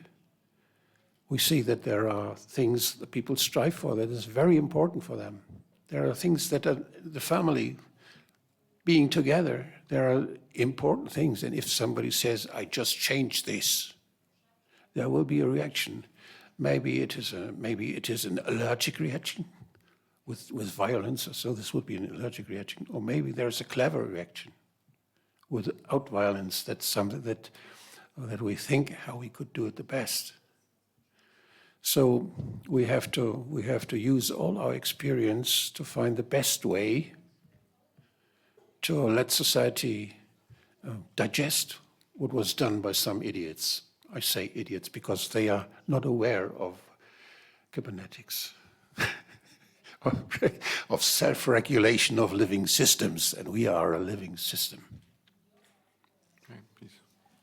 To już jest taka puenta, ale chciałam jeszcze w związku z tym zapytać, Which is a good end point, but let me just ask, what's the probability that a person testing COVID positive develops a disease caused by a different virus, and why aren't they checking for that? Well, they've forgotten that there is something like differential diagnosis, which is the normal tool of any doctor. When you think that there is something, this is your intuition, you think, but you have to go one step back and say, what other things could be then? I have to exclude the others that are less probable, but I have to make them less probable. I cannot be sure, but I make them less probable by some tests or by some questions even. And with the virus, it's we have this multiplex test. And in a hospital or in a specialist ward, there should be no monotest on COVID-19 anymore. It should be forbidden. They should be forced to use multiplex tests. Roche will be very happy. They sell new tests then. But no, if you rely on a test and suddenly you find out, oh yes, there are two viruses in the same time. And I have this graphics from Mrs. Nickbach, but I don't find them so quickly. But she is very sure that there is more than about 40%, 30%. In some pediatrics say even 50% among children. I have from all over the world there are such research done, and there's a correlation between coronavirus and the other viruses, and there is a matrix. Well, the viruses are there and the viruses are there, and you can see which one goes with which one very often, and you can even see which one is where they have the severe cases and why you have the less severe cases when they come together. So there is such experience there, and the multiplex test would be very useful to. And this is what Mrs. Nickbach, she's cited in the book, and the graphics is also in the book. But it's very important research done there. We should just, in practice, we should collect data, and each hospital can do this. We haven't used the multiplex test. Okay, last question. The last question. You don't mind that we can say that we have the global health safety in the global scale because of this whole story. You mean emergency, health emergency? Health safety or health emergency? Yeah. Mm-hmm. No, I don't think so. There are much bigger problems, health problems, than this virus. And but it also influences the health. Yes, we have a problem. We have a problem with this story, and now what we do. But that story influences the health situation of the population. Yes, it influences the health situation of the population. It influences who is treated and who is not treated. It influences who is paid for his work and who is not, which work is not paid, where we invest. It influences where we give money to scientists. So it influences our knowledge. It influences a lot. Yes, and it makes new problems. And this makes us run in the wrong way, and it makes us rigid in thinking. We have to be very flexible in thinking. We have to be very open in thinking and discussing. And this openness is missing now, and I think this is very dangerous for health too, for patients and for social entities. Okay, thank you very much, Doctor, that you came here. We have to finish. We are talking already something like 4 hours, so I think it's enough. I'm sorry, but I prepared about the new vaccines. No, but there will be time also tomorrow and the day after tomorrow. So thank you very much. I will say some few words in Polish for people that are watching us. But anyway, thank you very much, and yeah, we will see tomorrow. Dziękuję Państwu bardzo za oglądanie Thank you nas, so much for watching za to, że wspieracie Fundację and Ordo supporting Medicus. the Ordo Medicus Foundation. Zapraszam na jutrzejsze spotkanie, które odbędzie się w Warszawie. Let me invite you to our tomorrow's meeting in Warsaw at 6 p.m. at Royal Arcadia Hotel, Bronisława Czecha Street 10. Dr. Wodarg will continue his lecture, his Krakow lecture here with new content, and new content will also be discussed in Rumia the day after tomorrow. So thank you so much and see you tomorrow. We will also be broadcasting online. Feel free to purchase Dr. Wodarg's book. We were the first to have it translated into Polish. That's the first translation globally. So this is something to write home about. Thank you so much and see you soon. Thank you for having such a fast and quick translation. Thank you. Welcome. I cannot say that's a good translation because I don't speak Polish. But it is a good translation. So. I rely on you. It is a good one.